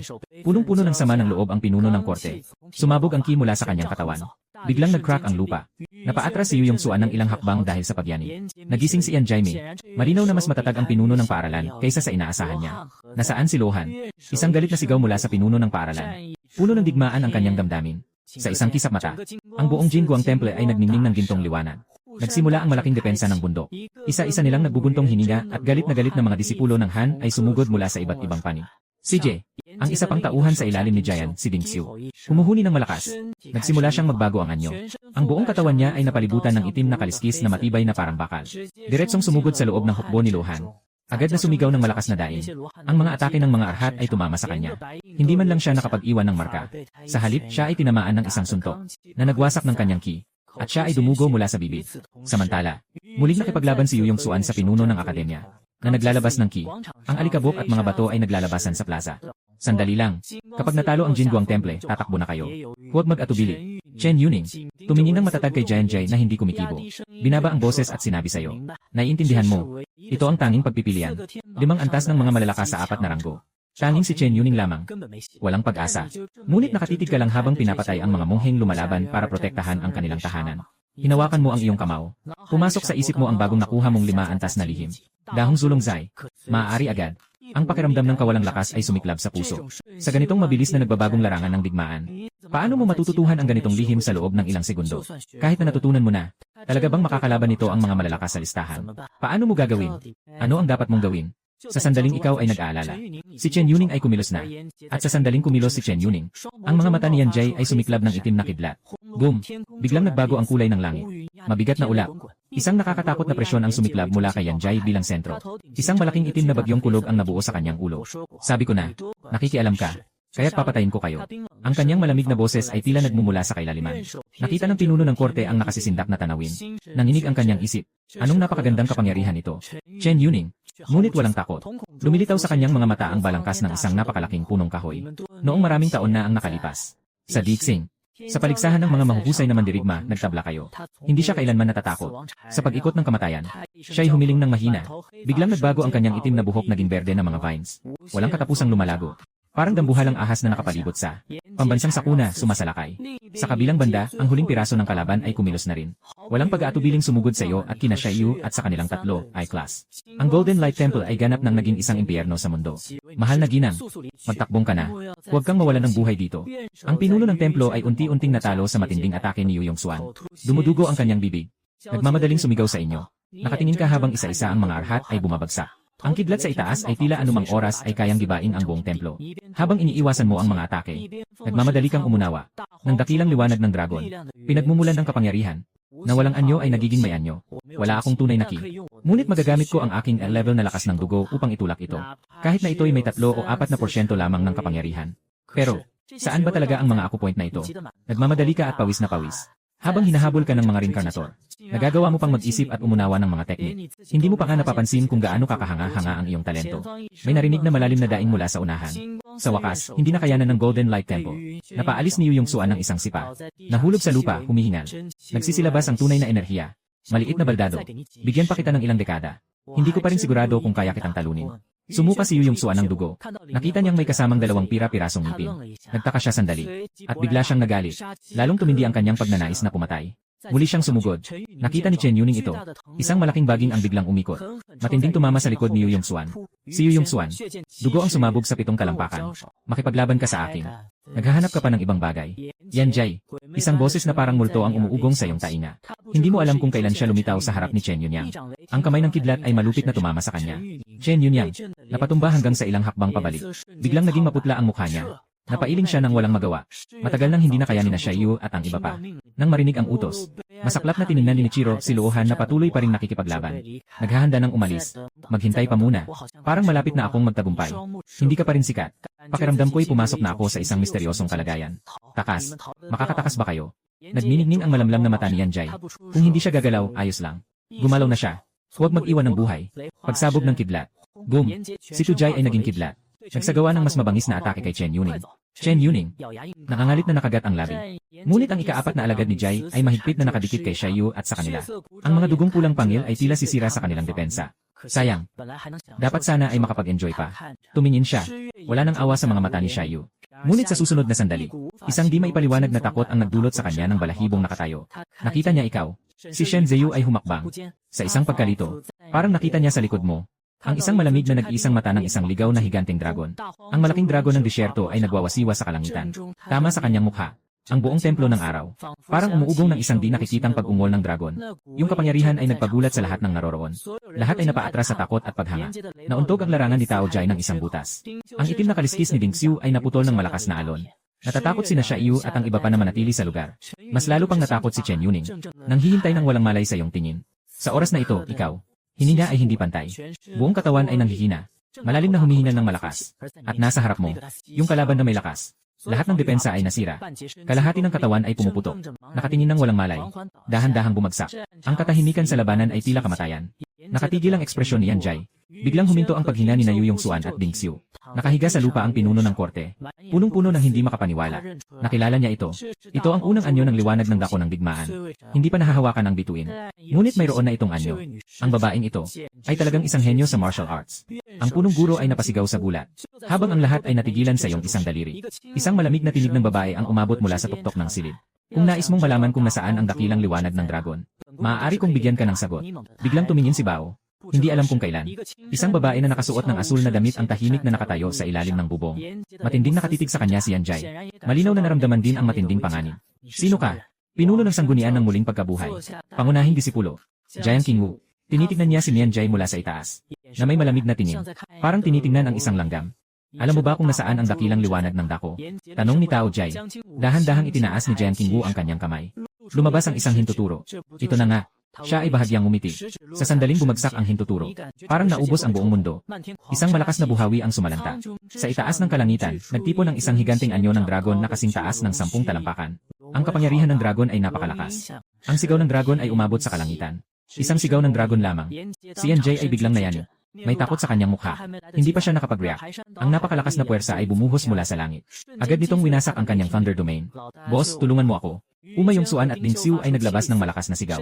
Ang kanilang mga katawan ay halos mabuwal sa lakas na yon. Naging pulbos ng dugo. Si Tao Jay ay tuluyang natakot hanggang sa puso. Sa wakas ay naintindihan niya na ang lakas ng babaeng ito ay lagpas pa sa kalagayan ng langit at tao. Mabilis na tumakas. Ginawang sakripisyo ang kanyang katawan bilang tadhana, tinanggap niya ang isang suntok. Samantala, naging isang kidlat siya. Walang pag-aatubili, tumakbo siya palayo sa bundok ng paspasan. Naglalabas ng mga halinghing na parang nawawala sa katinuan. Ang pangunahing disipulo ng Teach of Rebirth ay napaka-strong. Lahat sila namatay. Sa isang iglap, nawala ang presensya ng kapangyarihan. 35 level na alagad ng gitnang pagnanakaw ay naging dugot buto sa lupa. Si Jiang Qingwu ay dahan-dahang bumaba mula sa bubong. Una, malamig na tinanong ang pinuno ng bakuran ng ilang tanong. Pagkatapos, ang kanyang tingin ay napadpad sa iyo. Ikaw at sina Chen Yuning ay agad na nanigas. Hindi makagalaw. Ito na ba ang tunay na kapangyarihan na tinutukoy ng dakilang liwanag ng dragon? Nakakatakot talaga. Ang babaeng ito, ano nga ba ang antas niya? Talagang may potensyal siya. Jiang Qingwu, nakita kita ng matagal at nagbigay ng mahinang pagsusuri. Malinaw na kinilala ang iyong talento.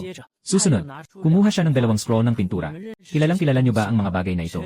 Tumingin si Chen Yuning ng mabuti. Tumango siya. Sa amin, ang may-ari ng 2 bagay na ito ay Sixing Wushuang. Inilagay ni Jiang Qingwu ang mga scroll at hindi na nagtanong pa. Dumating ang punong pari ng Jin Guang Temple na tinutulungan ng mga arhat. Nagbigay siya ng galang sa inyo. Mga ginoo at ginang. Sa araw na ito, hindi ko maipahayag ang aking pasasalamat. Itong mahalagang templo ay nagtatala ng 300 taon ng aming tradisyon. Maaari niyong suriin at kopyahin ito. Isang maliit na paraan ng pagpapahalaga. Ikaw at sina Chen Yuning ay labis na natuwa. Talagang isang hindi inaasahang kasiyahan ito. Nagpasalamat si Chen Yuning. Nangahas pa rin siyang. Maingat na hiningi kay Jiang Qingwu ang iyong mga tanong. Senior Jiang, ang iyong lakas. Parang lampas na sa antas ng kalangitan at tao. Ano ang antas na yon? Jiang Qingwu, na sumagot ng hindi nagmamadali. Ito ay ang antas ng hari ng digmaan.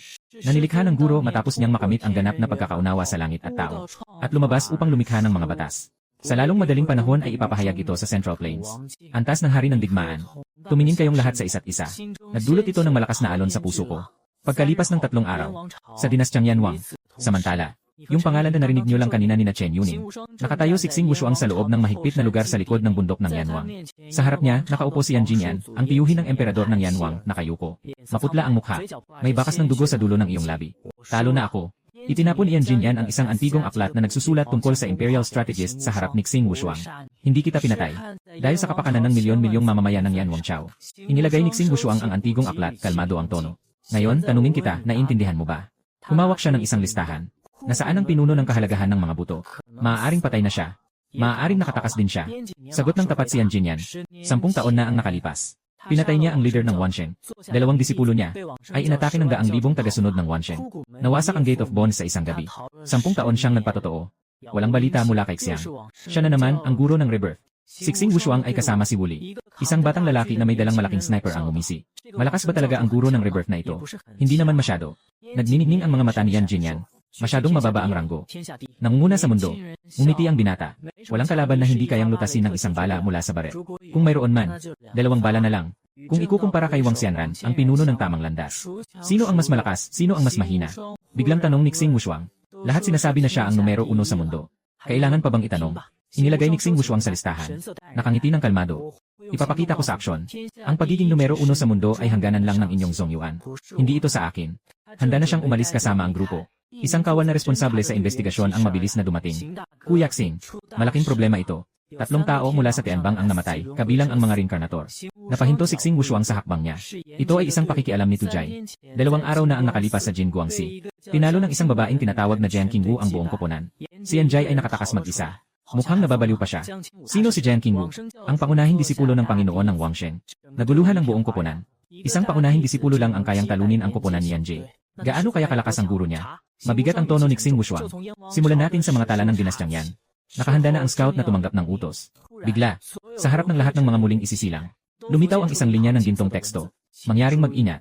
May mga reborn na nakadiskubre ng secret level. Ang antas ng mundo sa Central Plains. Itataas ng hindi bababa sa level 5, 7 bituin. Magpapalabas ng pansamantalang misyon. Imbestigahan ang buhay, karanasan, at gawa ng leader ng Rebirth Sect. Level 5 na sikreto. Xing Wushuang. Laging kalmado ang puso. Sa wakas ay umusbong ang napakalaking alon.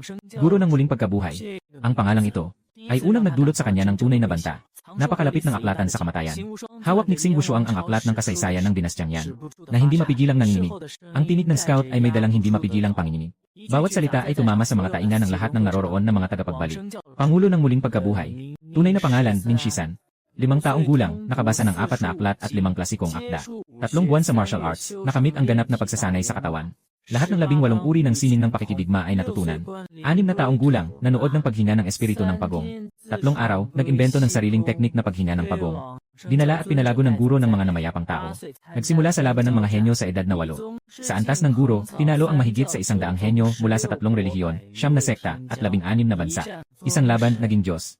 Sa parehong taon, pumasok sa mga sinaunang guho. Isinulat muli ang 9 na bahagi ng Bodhi Divine Skill. 4 na taon pagkatapos, naging pinuno ng tamang landas si Wang Xianlan. 3 bahagi lamang ang natapos. Isang sipa lang, naputol na ang walang huling demonyong emperador. Naupo na sa pinakamataas na posisyon bilang pangunahing leader ng Central Plains. 20 taong gulang. 1 milyong hukbo mula sa 16 na bansa. 50 eksperto sa kalagitnaan ng langit at tao, nagbabantay sa Cult of Rebirth. Isang tabak na sumabog sa kalangitan, napakalaki. Sa gitna ng milyong hukbo, diretsong tinamaan ang buhay ng Kaisar Taisuo. Ang malaking hukbo ay biglang nagsibagsak. Walang sinuman ang naglakas loob na lumapit sa pintuan ng Wan Shengjiao kahit isang hakbang. Si Wang Xianran mismo ang nagsabi. Siya na ang pinakamagaling sa buong mundo. Walang sinuman sa Zongyuan ang may pagtatalo. Nang bumagsak ang huling salita, ang buong aklatan ay tila huminto sa paghinga. Isang grupo ng mga tao na nakaranas ng walang katapusang mga siklo ng buhay. Sanay na sa kalupitan ng mga makapangyarihang tao sa lahat ng dako. Sa sandaling ito, puno ng pagkabigla ang kanyang mukha. Pagsamba, maging ang hindi maikubli na kahihiyan. Ang batang lalaking may dalang sniper ay nilunok ang kanyang laway. Walang laman ang kanyang isip. Isang espada ang tumawid sa milyong hukbo at pumatay sa emperador. Ano bang ibig sabihin nito? Malalim na huminga si Xing Wushuang. Pigilin ang nakakabiglang alon. Kagatlabi nagsalita. Upload ang mga datos. Natapos ang misyon. Agad pumunta sa mga sinaunang guho. Masyado ng huli. Hindi na makainom ng mainit na sabaw. Nakapagsalita na siya. Biglang umalingaw ang malakas na tunog mula sa langit ng palasyo. Sumasakop sa lahat ng direksyon. Sa utos ng tagapagligtas ng pagkamatay. Simula ngayon, ipapahayag ang landas ng pag-akyat sa langit at tao. Sa lupaing Zongyuan, lahat ay maaaring magpatuloy sa pag-aaral. Mayroon ding bahagi ang dinastyang Yanwang. Sa isang pinipigilan na lugar sa likod bundok, nagpapagaling ang tiyuhin ng emperador ng Yanwang. Biglang bumukas ang mata. Lahat ng katawan ay nanginid. Sa parehong oras, Jin Guangxi, sina Shen Zheyu at Chen Yuning ay nakapaligid sa ulo ng courtyard. Nagmamadaling itanong kung nasaan ang matandang demonyo na may mga buto. Nais nilang makakuha ng puntos sa pansamantalang gawain sa Reincarnation Palace. Inikot ng ulo ng courtyard ang ulo nito. Hindi ko rin alam ang susunod. Walang balita mula sa gitnang lupain. Agad na nagbago ang mukha ng dalawa. Labing-labing na bigo. Sa oras na yon, isang malamig na boses mula sa likuran ang dumating.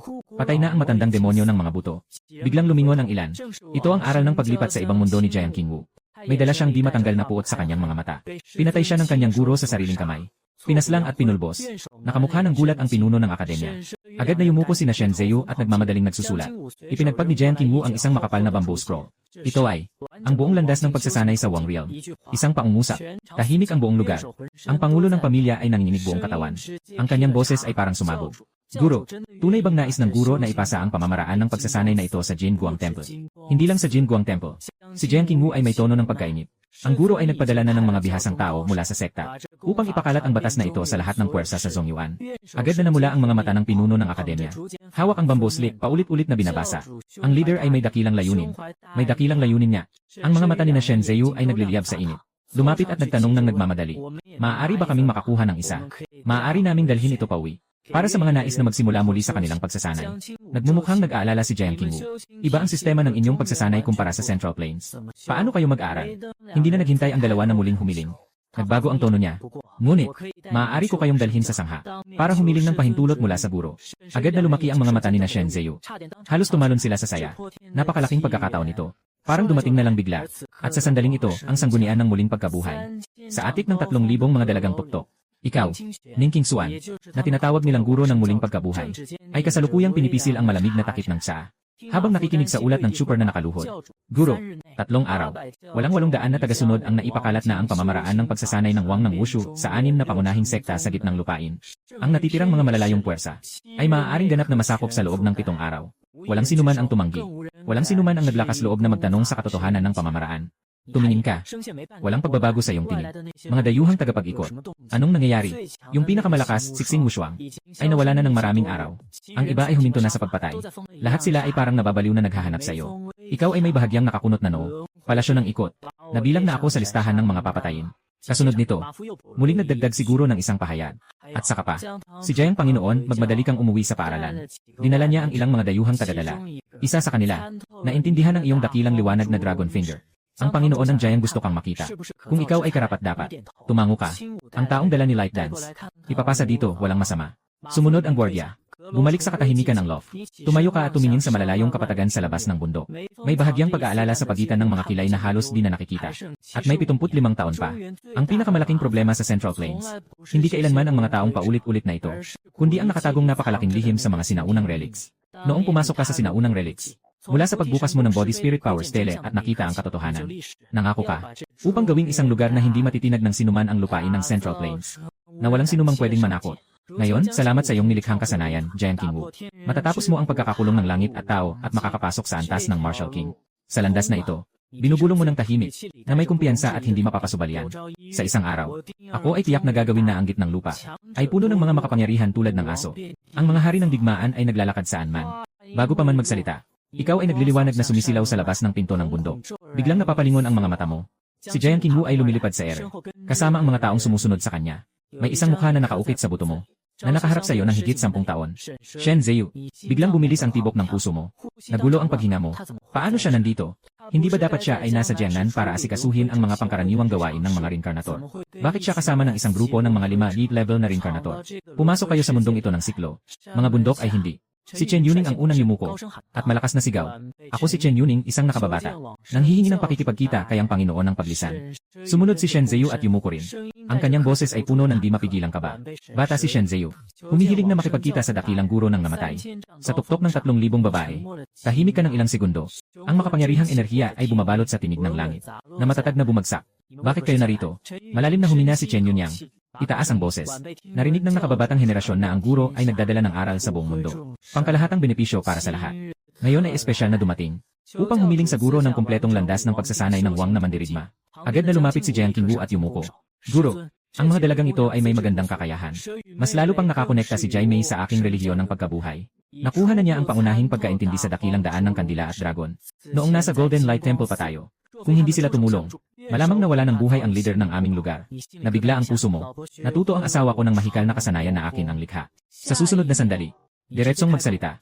Isang salita lang. Tapat at matapang. Tama. Ilang tao sa ilalim ng pader biglang nanigas. Pagkatapos, ang kasiyahan ay sumabog sa kanilang mga mukha. Sabay-sabay silang bumaba sa lupa at nagpasalamat. Maraming salamat, Guru. Ang iyong boses ay bumagsak. Walang kahit anong pag-atras. Magaan na sayaw.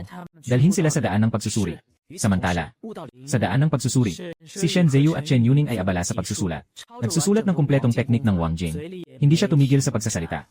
Si Chen Yuning ay sumulat habang nagugulat. Sabi ko nga, akala ko mamamatay ako. Hindi ko inasahan na magiging maayos ito. Itong si Ning Jiaozu ay hindi katulad ng sinasabing demonyo na walang awa sa pagpatay. Hindi siya nagtatangi sa mga dayuhan tulad namin. Si Shen Zheyu ay patuloy na sumusulat. Dahan-dahang umiling. Ito ay dahil sa dakilang layunin ng guro, na nagmamalasakit sa sambayanan. Hindi siya isang demonyong walang awa na nag-aaksaya ng buhay, kundi tila isang guro na nagtatag ng sekta. Biglang lumapit si Chen Yuning, at ibinaba ang boses. Tama, hindi ko kailanman nagawang tanungin. Ikaw ay isang level na muling nagbabalik. Paano ka nakakuha ng tanging pwesto sa Kanglan Star para makapasok sa Zongyuan? Dapat sana ito ay para sa mga level 5. Huminto si Shen Zheyu, at mahinang nagsalita. Marahil dahil sa asawa ko. Sa atik. Biglang tumigil ang kamay mo na may dalang takip ng tsaa. Diretsong tumayo ang tainga mo. Hinintuan pa ang paghinga. Biglang napapadilat si Chen Yuning, ang asawa mo. Kayang agawin ang lahat ng slot sa Kanglan Star at makuha ang numero 1. Dapat isang matindi sa listahan ng langit yon, siguro. Umiwas ulit si Shen Zheyu. Hindi ko alam kung anong antas niya. Wala rin siyang pangalan sa listahan ng langit. Nakakatawa talaga. Matagal na kaming kasal. Pero hindi ko talaga siya kilala. Isa siyang manunulat. Araw-araw sa bahay nagsusulat para kumita ng pera at masuportahan ang pamilya. Ako ay nagtatrabaho, siya ay nagsusulat. Ako ay tapos na sa trabaho, siya ay nakasulat pa rin. Kahit ang anak na babae ko ay pumunta sa pagsusulit ng pagsubok, nauupo pa rin siya sa bahay at nagsusulat ng mga artikulo. Nabigla si Chen Yuning habang nakikinig. Iyon ay dahil sa pagkilala ng mga nasa taas sa Kanglan Star sa kanyang talento. Dahil dinala ng anak ko ang kanyang angkan. Nalaman ito ng mga nasa taas. Nagulat si Chen Yuning sa lugar. Nanginig ang boses ko. Si Yu Wei ang anak mong babae. Yung nakapagpasigaw sa Emperor Star. Pangalawa sa listahan ng dugo, level 5 na dugo. Sa asawa mong lalaki. Nabalisa si Shen Zheyu dahil sa kanya. Si Yu Wei ang anak ko. Nako, alam mo ba? Sa nakaraang daang taon, hindi nagbago ang ranggo ng lahi. Nang lumabas ang bagong lahi, Naging gulo ang buong imperyo. Parang nabaliw ang mga ninuno, ginamit ang lahat ng yaman para makahanap ng tao. Sa resulta, naglakad ako kasama ng tunay na ina ng tao. At hindi ko man lang alam. Si Chen Yuning ay labis na humihinga. Matagal na naghintay. Tinanong niya ng may panginginig ang boses. Tungkol sa lahi. Totoo bang sa asawa mo ito? Nagpakasal ka sa katutubo ng mundo ng dugo. Talagang may kaugnayan ang lahi sa kanya. Hindi ko rin alam ang detalye. Sinasabing nagmula ito sa isang nobela na isinulat niya. Daan ang pagtubos ng hari ng mga patay. Si Shen Zheyu ay huminga ng malalim. Nakita ko sa balita na siya ay isang muling isinilang na tao mula sa sinaunang palasyo ng muling pagsilang. Si Chen Zhu ay tuluyang naguluhan. Ibig sabihin, hindi siya nagsusulat ng nobela. Nagsusulat siya ng mga alaala ng mga langit. Sa oras na yon, sabay na lumabas sa harap ng dalawang tao ang pulang emergency notice ng Hall of Reincarnation. Pansamantalang abiso. May mga reinkarnator nang nakakita ng nakatagong mundo. Lahat ng reinkarnator ay agad na pumunta sa sinaunang guho. Nagtinginan ang dalawa. Agad silang nakabalik sa katinuan. Bilisan mo. Mabilis na upload. Huwag hayaang maagaw ka ng iba. Pagkalipas ng kalahating araw, ilang tao ang nagpaalam kay Jiang Qingwu. Sa labas ng bundok, humarap sa 3,000 talampakan na taas. Sabay-sabay silang yumuko at nagdasal. Salamat sa guro sa pagbibigay ng pamana. Sa itaas ng tor, tinitignan mo ang likod ni Shen Zheyu na umaalis. Isang bahagyang lambing na hindi mo napapansin, sumilay sa mata. Nalaman mong sa tagal ng panahon, hindi kanya kailanman tinanggihan. Kahit na minsan ay nagugutom ang pamilya. Kahit na in-interview siya ng asosasyon tungkol sa pagnanakaw ng lihim ng Reincarnation Palace. Hindi niya kailanman sinabi ang kahit isang salita na magpapabaya sa iyong pangarap na maging manunulat. At pagkatapos, biglang nagbago ang eksena. Bilang, mga sinaunang labi ng Zongyuan, ang Tianjiao Peak ay nabiyak at nagkaroon ng malaking butas na tumagos sa bundok. Ang napakalakas na espiritu sa kuweba ay kumalat sa lupa. Ang pagligo lamang dito ay nagpasiklab sa mga meron sa paligid. Siksing Wushuang ay nakatayo sa unahan, na mahigpit na nakatingin sa mga hadlang sa kailaliman ng kuweba. Ang hindi mapigilang pag-aalala ay tila sumasabog mula sa aking puso. Hindi ko ito kayang pigilin. Ang mga scout sa kanyang tabi ay sumisigaw ng malakas. Nakatanggap na ba kayo ng ulat mula sa Hall of Reincarnation? Ang kuweba ay naglalaman ng pinakamataas na pamana ng buong Central Plains. Ang hadlang na ito ay hindi kayang sirain ng isang tao lamang. Nandito na ang lahat. Simulan na natin. Paghahati ng pagkakataon. Daan-daang mga muling isinilang sa paligid. Mahigit sa kalahati ay nasa antas 5. Agad na nag-init ang kanilang mga mata. Sabay-sabay silang nagtaas ng kamay bilang pagsang-ayon. Ang mga nakatali sa tabi ng sinaunang guho ay nagmamasid na may galit na galit. Sumisigaw siya. Nilalapastangan niyo ang sinaunang guho. Magiging dahilan ng kaparusahan mula sa langit. Magdadala ng malaking kapahamakan sa Zongyuan. Gumawa na. Hindi alam kung sino ang sumigaw. Daan-daang nakasisirang atake. Agad na bumagsak sa layer ng pagbabawal. Biglang napansin ni Xing Wushuang ang pulang mga mata ng King Jiangshi sa kanyang tabi. Puno ng galit at labis na takot. Nakatayo ang lahat ng balahibo niya. Sumigaw siya. Tama na. Isang malakas na pagsabog ang narinig. Ang mga hadlang ay unti-unting nagkakabasag. Ganap na bumagsak. Isang kakaibang tanawin na parang mga gusali sa ilusyon ang sumalamin mula sa yungib. Ang espiritu ng langit at lupa ay biglang naging mabangis. Sumiklab sa buong Tianjiao Peak. Samantala, malayo sa kagubatan, ang pangunahing Diyos na si Xianran ay biglang tumingin pataas. Tumingin sa direksyon ng mga sinaunang guho, at nagbigay ng isang mahinang o, at sa itaas ng simbahan ng mga nabuhay muli. Ikaw na nagpapahinga. Biglang bumukas ang iyong mga mata. Ang malamig na liwanag sa mga mata ay sumiklab. Ang mga kilay ay nakataas. Narito na. Noong panahon mo sa sinaunang labi ng bato, na nakita mo ang nakasisindak na lihim na kayang magwasak sa buong gitnang lupain. Hindi na ito maitatago. Sa loob ng sinaunang labi, ay tahimik na tahimik. Lahat ng tao ay nabigla sa tanawin sa kanilang harapan. Sa kalangitan ng Tianjiao Peak, ang anino ng ibang mundo ay bahagyang lumilitaw. Ang mga ulap na tagak ay tumatangis. Mga palasyo ay naglalakihan. Ang linya ng dragon ay umaabot. Isang masaganang enerhiya na higit pa sa lugar na ito ang sumalubong sa kanila. Sa gitna ng karamihan, ang mga pupil ni Xing Wushuang ay biglang sumikip. Isang malamig na pakiramdam ang umabot mula sa talampakan pataas sa kanyang ulo. Bilang isang 5D level na powerhouse sa heavenly ranking, agad niyang naintindihan kung ano ang ibig sabihin nito. Nagsimula siyang mag-isip ng malaking kapalaran. Ang malaking kapalaran na ito ay magdadala ng hindi maiisip na sakuna sa buong mga tao ng Central Plains. Nang maisip ito, lubos siyang nawalan ng pag-asa. At sa sandaling iyon, biglang nabasag ang anino. Kasabay ng isang matinis na tunog. Isang maputing kamay ang punit sa espasyo. Isang lalaking may makinis na mukha ang lumabas. Kasunod noon, isa pang matipuno at brusko na lalaki ang lumitaw sa ere. Hahaha, talagang isang biyayang mula sa langit.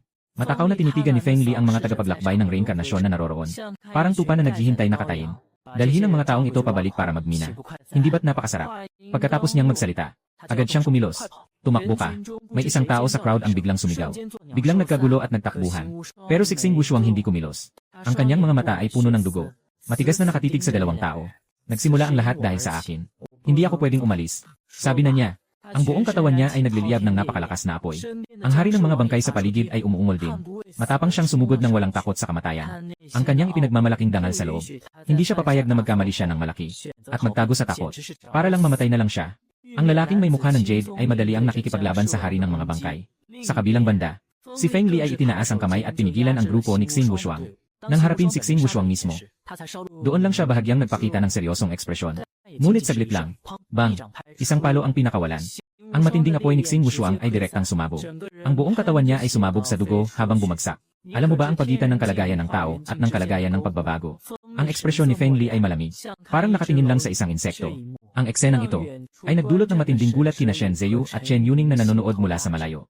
Maraming mga eksperto sa Antas 5 ang sabay-sabay sumabak. Kahit na hindi man lang nila na-harm ang balahibo nila. Impossible. Sabi ni Senior Jiang, ang Wuzurium na sinasabi niya hindi peke. Bulong ni Shen Zheyu. Nagsisimula ng magduda ang kanyang paniniwala. Sa oras na yon, isang malawak na net ang bumaba mula sa langit. Sumakot sa loob ng 10 milyang radius. Walang makakalabas. Malamig na nagsalita ang lalaking may mukhang jade. Si Feng Li ay tinamad na makipag-usap pa. Nagtipon siya ng isang nakakatakot na bungo sa kanyang palad. At ibinagsak ito sa ulo ni Xing Wushuang. Paglilinang ng buto. Ang nakakatakot na presyon ay nagdulot ng matinding sakit sa ulo ng lahat ng naroroon na mga muling pagbabalik. Ang kamalayan ay nagiging malabo. Si Xing Sen Double ay dumaloy ang dugo sa 7 butas. Pakiramdam niya parang matutunaw na ang mga buto niya. Nagsara siya ng mata ng may galit at dalamhati.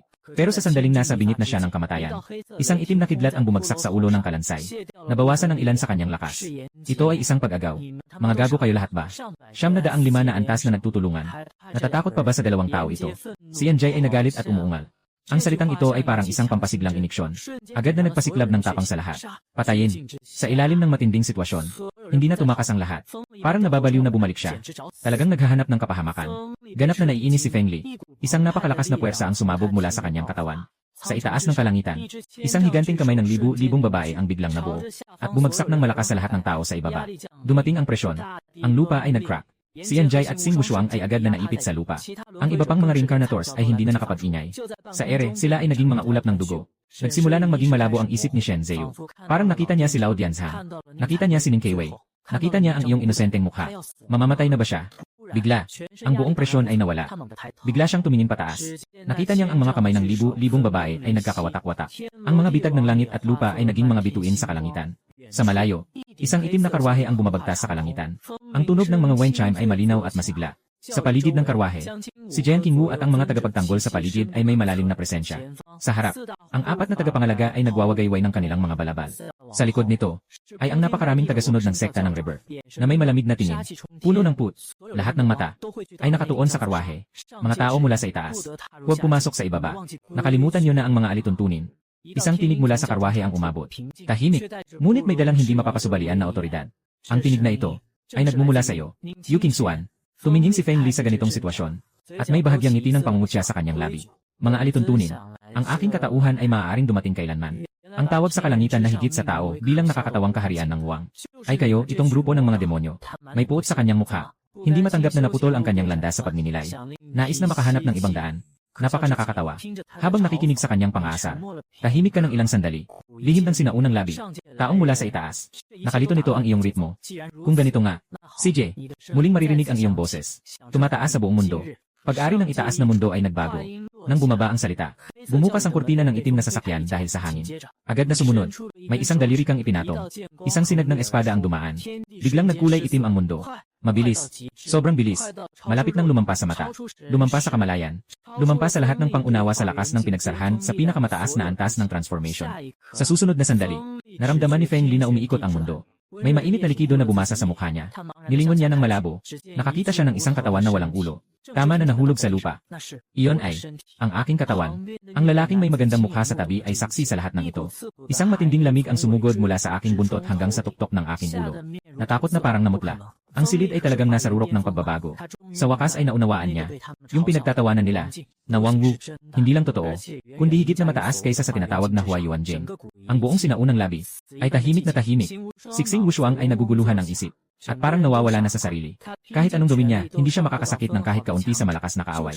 Ganun lang siya nawasak sa isang daliri. Hindi pa nga niya nakita kung paano kumilos ang kalaban. Si Tujay ay nanginig na parang butil ng bigas. Naalala niya ang takot na naranasan sa Jin Guangxi sa ilalim ng kontrol ni Jiang Qingwu. At ang tao sa loob ng karwahe ay malinaw na mas nakakatakot ng 1,000 beses kaysa kay Jiang Qingwu. Sa ibaba, paano ka nagkaroon ng ganitong klase ng tao? Ang lalaki na may mukha ng jade, nanginginig ang boses. Hindi makaintindi. Nasabi ko na kanina, nanatili pa rin ang kalmado mong boses. Simula ngayon, dito na ang itaas na mundo. Sabi na, isang banayad na pag-uyog ng iyong manggas. Isang banayad na hangin ang humaplos. Ang lalaking may magandang mukha ay walang pagkakataong makapagreact. Ang buong katawan niya ay naging ulap ng dugo sa hangin. Nawala sa alikabok. Samantala, sa malayo, sa kalangitan, lumitaw ang isang makulay na bahaghari ng tunay na ki. Ito ay mga pangunahing sekta mula sa Central Plains na nagmadali sa balita. Putang ina, anong ginawa nitong mga dayuhang ito? Sinira nila ang bato ng alaala. Naglabas sila ng mga malakas mula sa itaas. Halos magdulot ng malaking sakuna sa gitnang lupa. Salamat sa Panginoon ng pagkamatay. Ang tagabantay ng mga labi ay nag-iyak. Sa isang iglap, ang lahat ng galit ng mga puwersa sa gitnang plains ay nakatuon sa mga reinkarnator na naroon. Patayin sila. Dapat mamatay ang mga taong ito. Punong-puno ng hangaring pumatay. Dahil dito, lalo pang namutla at natakot ang mga reinkarnator. Sa mga sandaling iyon, tahimik na dumating si Wang Senran. Tinitigan niya ang basag na lapida. Napabuntong hininga. Alam niyo ba kung gaano kalaking biyaya ang natanggap niyan? Kung hindi dumating ang pinuno sa oras, ang 7 kalapit na lungsod, at ang 1 milyong mamamayan, matagal nang naging mga buto. Ang kanyang mga salita ay parang mabigat na martilyo, na malakas na tumama sa puso ng bawat nagbabalik loob. Ang mga mata ni Xing Wushuang ay walang buhay. Humakbang siya ng isang hakbang pasulong. Ang tunog ay malabo. Ang boses ay maingay. Ang bagay na ito ay nagsimula sa akin. Handa akong ialay ang aking buhay.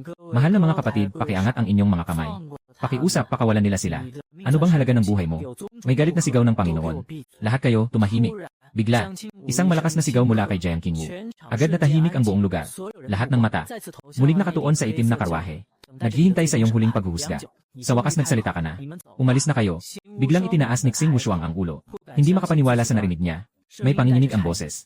Puno, hindi mo ako papatayin. Walang kahulugan ang pagkuha ng iyong buhay. Dumarating ang iyong boses. Umalis ka dito.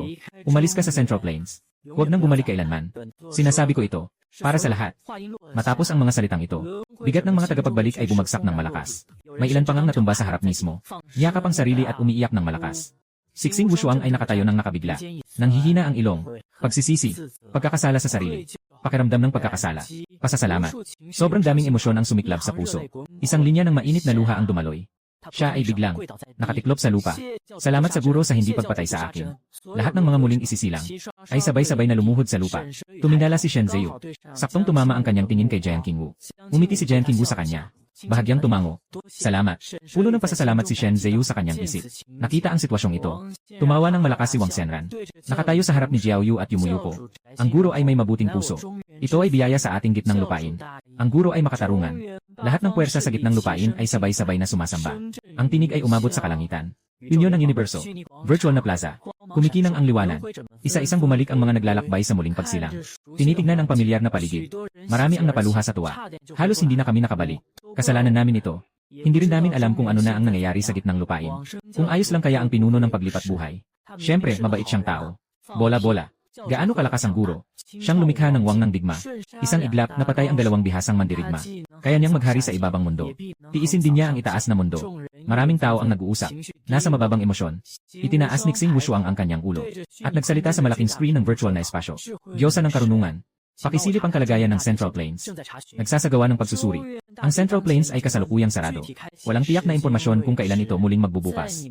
Sa inyong pagbabalik, ang Central Plains ay nagkaroon ng matinding pagyanig at patuloy na pag-uga ng lakas. Sabi ni Xi, parang tinamaan ng kidlat ang lahat. Naiintindihan nilang lahat. Sa loob lamang ng ilang minutong sila ay umalis. Ang Central Plains ay nagsimula na ang digmaan. Mayroon kayong 5 minutong natitirang oras. Nag-sound ang babala. Nagpaalam ang lahat. Mabilis. Ang liwanag ay muling kumikislap. Sunod-sunod na naglalaho ang mga anino. Bituin ang kanglan. Sa malalim na bundok ng Jiangnan City, nakatulog ka ng mahimbing. Niyakap ang pagod. Mula sa pagkakatulog. Sa iyong harapan, lumitaw ang isang hanay ng mga salita na tanging ikaw lamang ang makakakita. Nakumpleto na ang koleksyon ng mga materyales. Kasalukuyang otomatikong bumubuo. Natapos na ang pagbuo ng buhay. Nagsasauli ng lakas. Kinuha mo ang telepono. Nakita ang maraming hindi nasagot na tawag at mensahe. Kakatok mo lang sa isa. Agad na narinig ang isang malamig na boses ng makina sa iyong taina. Nagsasagawa ng pagkumpirma ng pagkakakilanlan. Nakumpirma na ang pagkakakilanlan. Mataas na mamamayan, Ning Qingsuan. Nagbubuklod. Matagumpay na nakabuklod. Mahal na unang mamamayan, Ning Qingsuan, kumusta ka? Diyosa ng karunungan, ika-19. Ang E5 ay taos pusong naglilingkod sa iyo. Diyosa ng karunungan. Nakaunat ang iyong noo. Naalala mo ba na dati ay iniiwasan mo ito dahil sa abala? Bakit nandito na naman kayo? Pakiusap, tulungan mo akong i-unbind. Salamat. Naka-unbind na. Matagumpay na na-unbind. Nakabind na. Matagumpay na nakabind. Diyosa ng karunungan, no? Zero Sham, serbisyo namin ay taos pusong para sa iyo. Bakit nag-automatic upgrade na naman ito? Numero 00 Siyam. Siya ang pinakamataas na avatar sa buong sistema ng Kanglan. Sa susunod na segundo, isang malambing na boses ng babae na puno ng humanidad ang maririnig mo sa iyong tainga. Lubhang naiba sa mekanikal na tunog kanina. Ginoo, iginagalang na muling isinilang na si Enge. Ako ang Diyosa ng karunungan.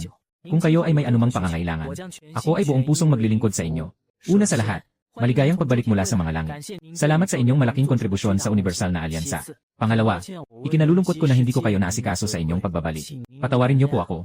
Napansin ko na kayo ay nasa Zongyuan at muling ipinanganak sa mundo. Nais ko lang itanong kung nakarecover na kayo at kung maaari na kayong tumanggap ng pagtasa ng antas upang matanggap ang gantimpala mula sa Reincarnation Palace na inihanda namin para sa inyo. Na eksklusibong gantimpala. Tunay na nakakaakit ang mga bagay na ito. Siyempre, maliban sa estado ko na hindi pa ganap na bumalik sa dati. Ngayon, sobrang pobre ka na. Pwede na. Seryosong pumayag ka na. Ipinapadala na namin sa'yo. Tumigil ang boses ng Diyosa ng karunungan. Dagdag pa niya ng may paghingi ng paumanhin. Paumanhin, hindi ka maaaring suriin ng Kanglan Star Appraisal Center. Ipinapasa ka namin sa Imperial Star Appraisal Center. Pagkasabi nito, isang puwersang hindi mo kayang labanan ang bumalot sa'yo. Sa susunod na sandali, nasa isang virtual na kalawakan ka na. Ang ilalim mo ay isang supernaga na mas napakalaki kaysa sa araw ng maraming beses.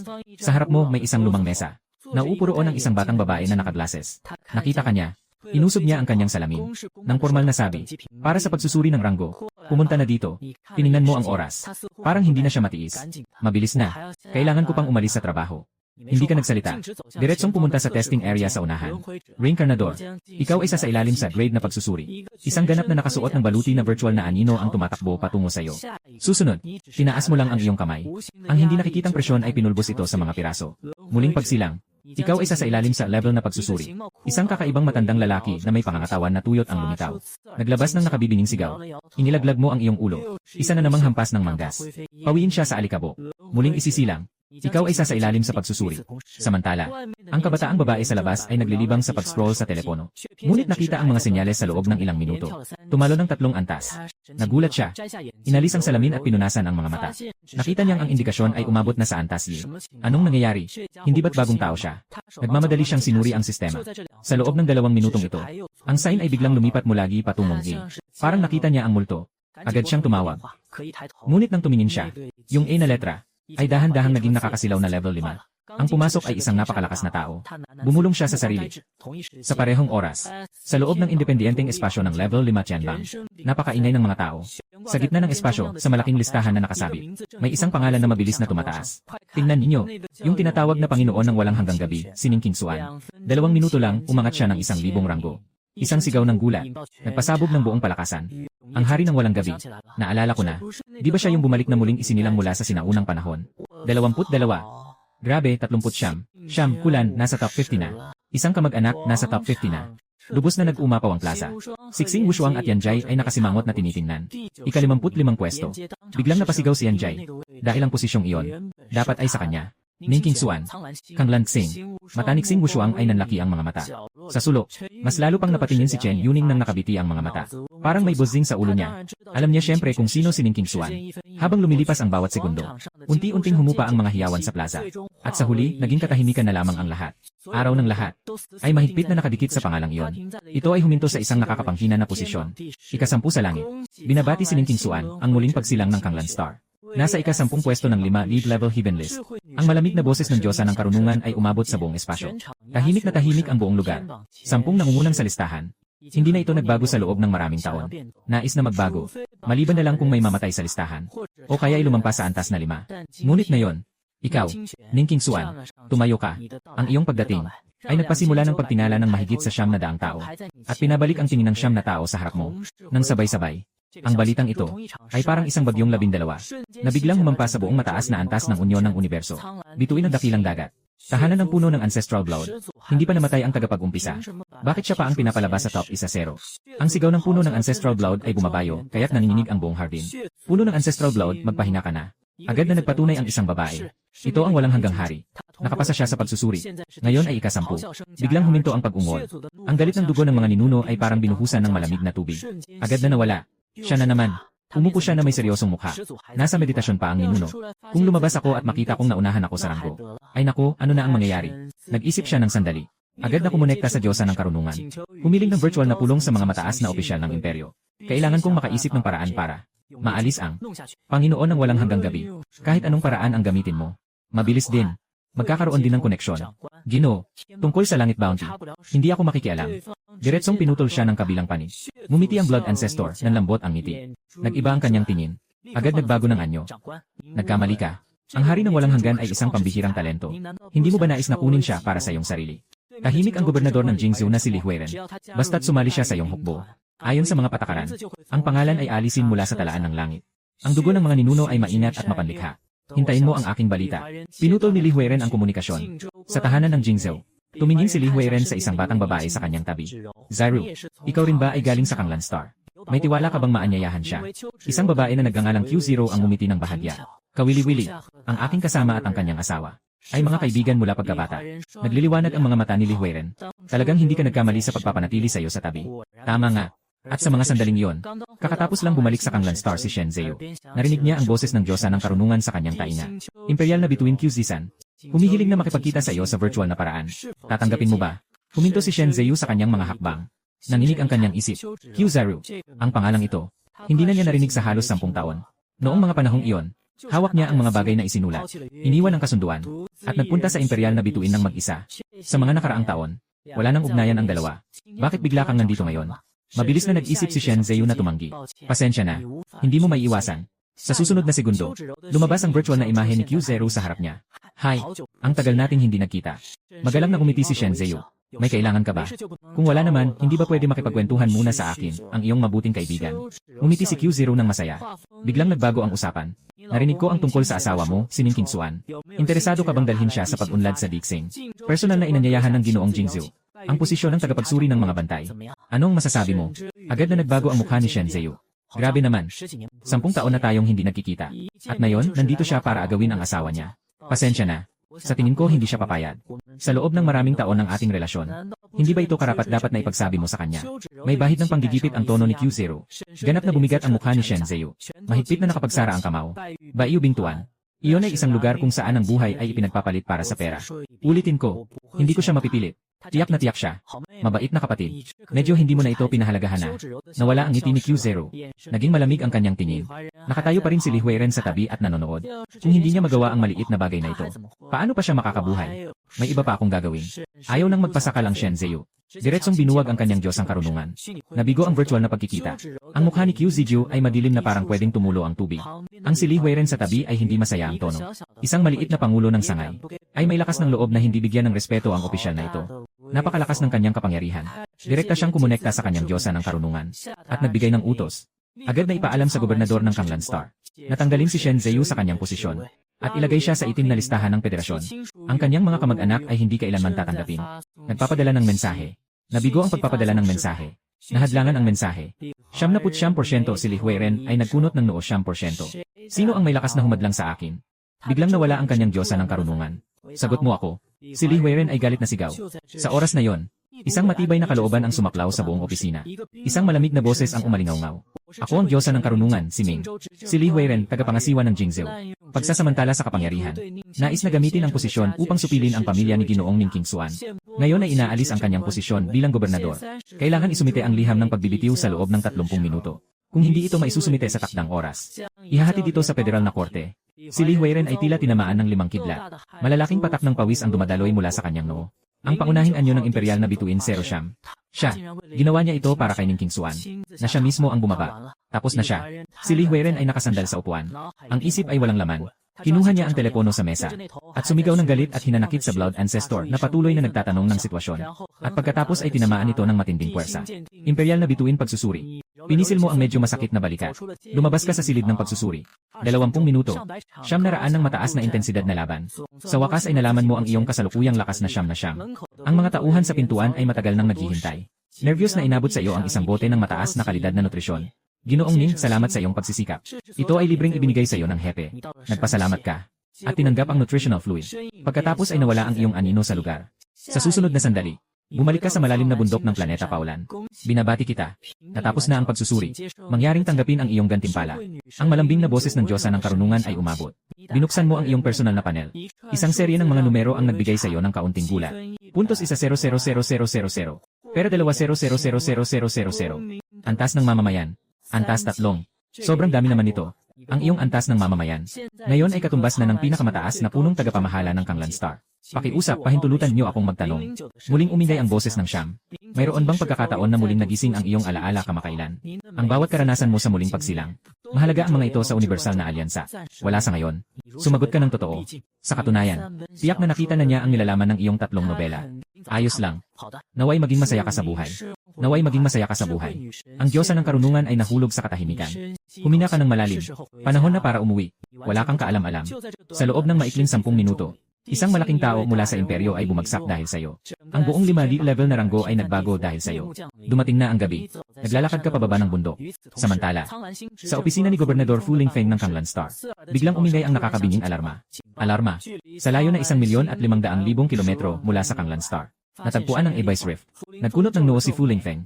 Kakasimula pa lang ay ayusin na. Alerto. Natuklasan ng butas sa kailaliman na may kahawig na enerhiya ng demonyo. Hindi matukoy ang pinagmulan ng enerhiya. Hindi matukoy ang antas. Humihingi ng tulong sa Emperor Star. Pagkatapos sabihin ito, biglang nagbago ang ekspresyon ni Fu Lingfeng. Mga nilalang ng mga demonyo ng lahat ng langit. Bakit sila bumaba sa kanyang nasasakupan?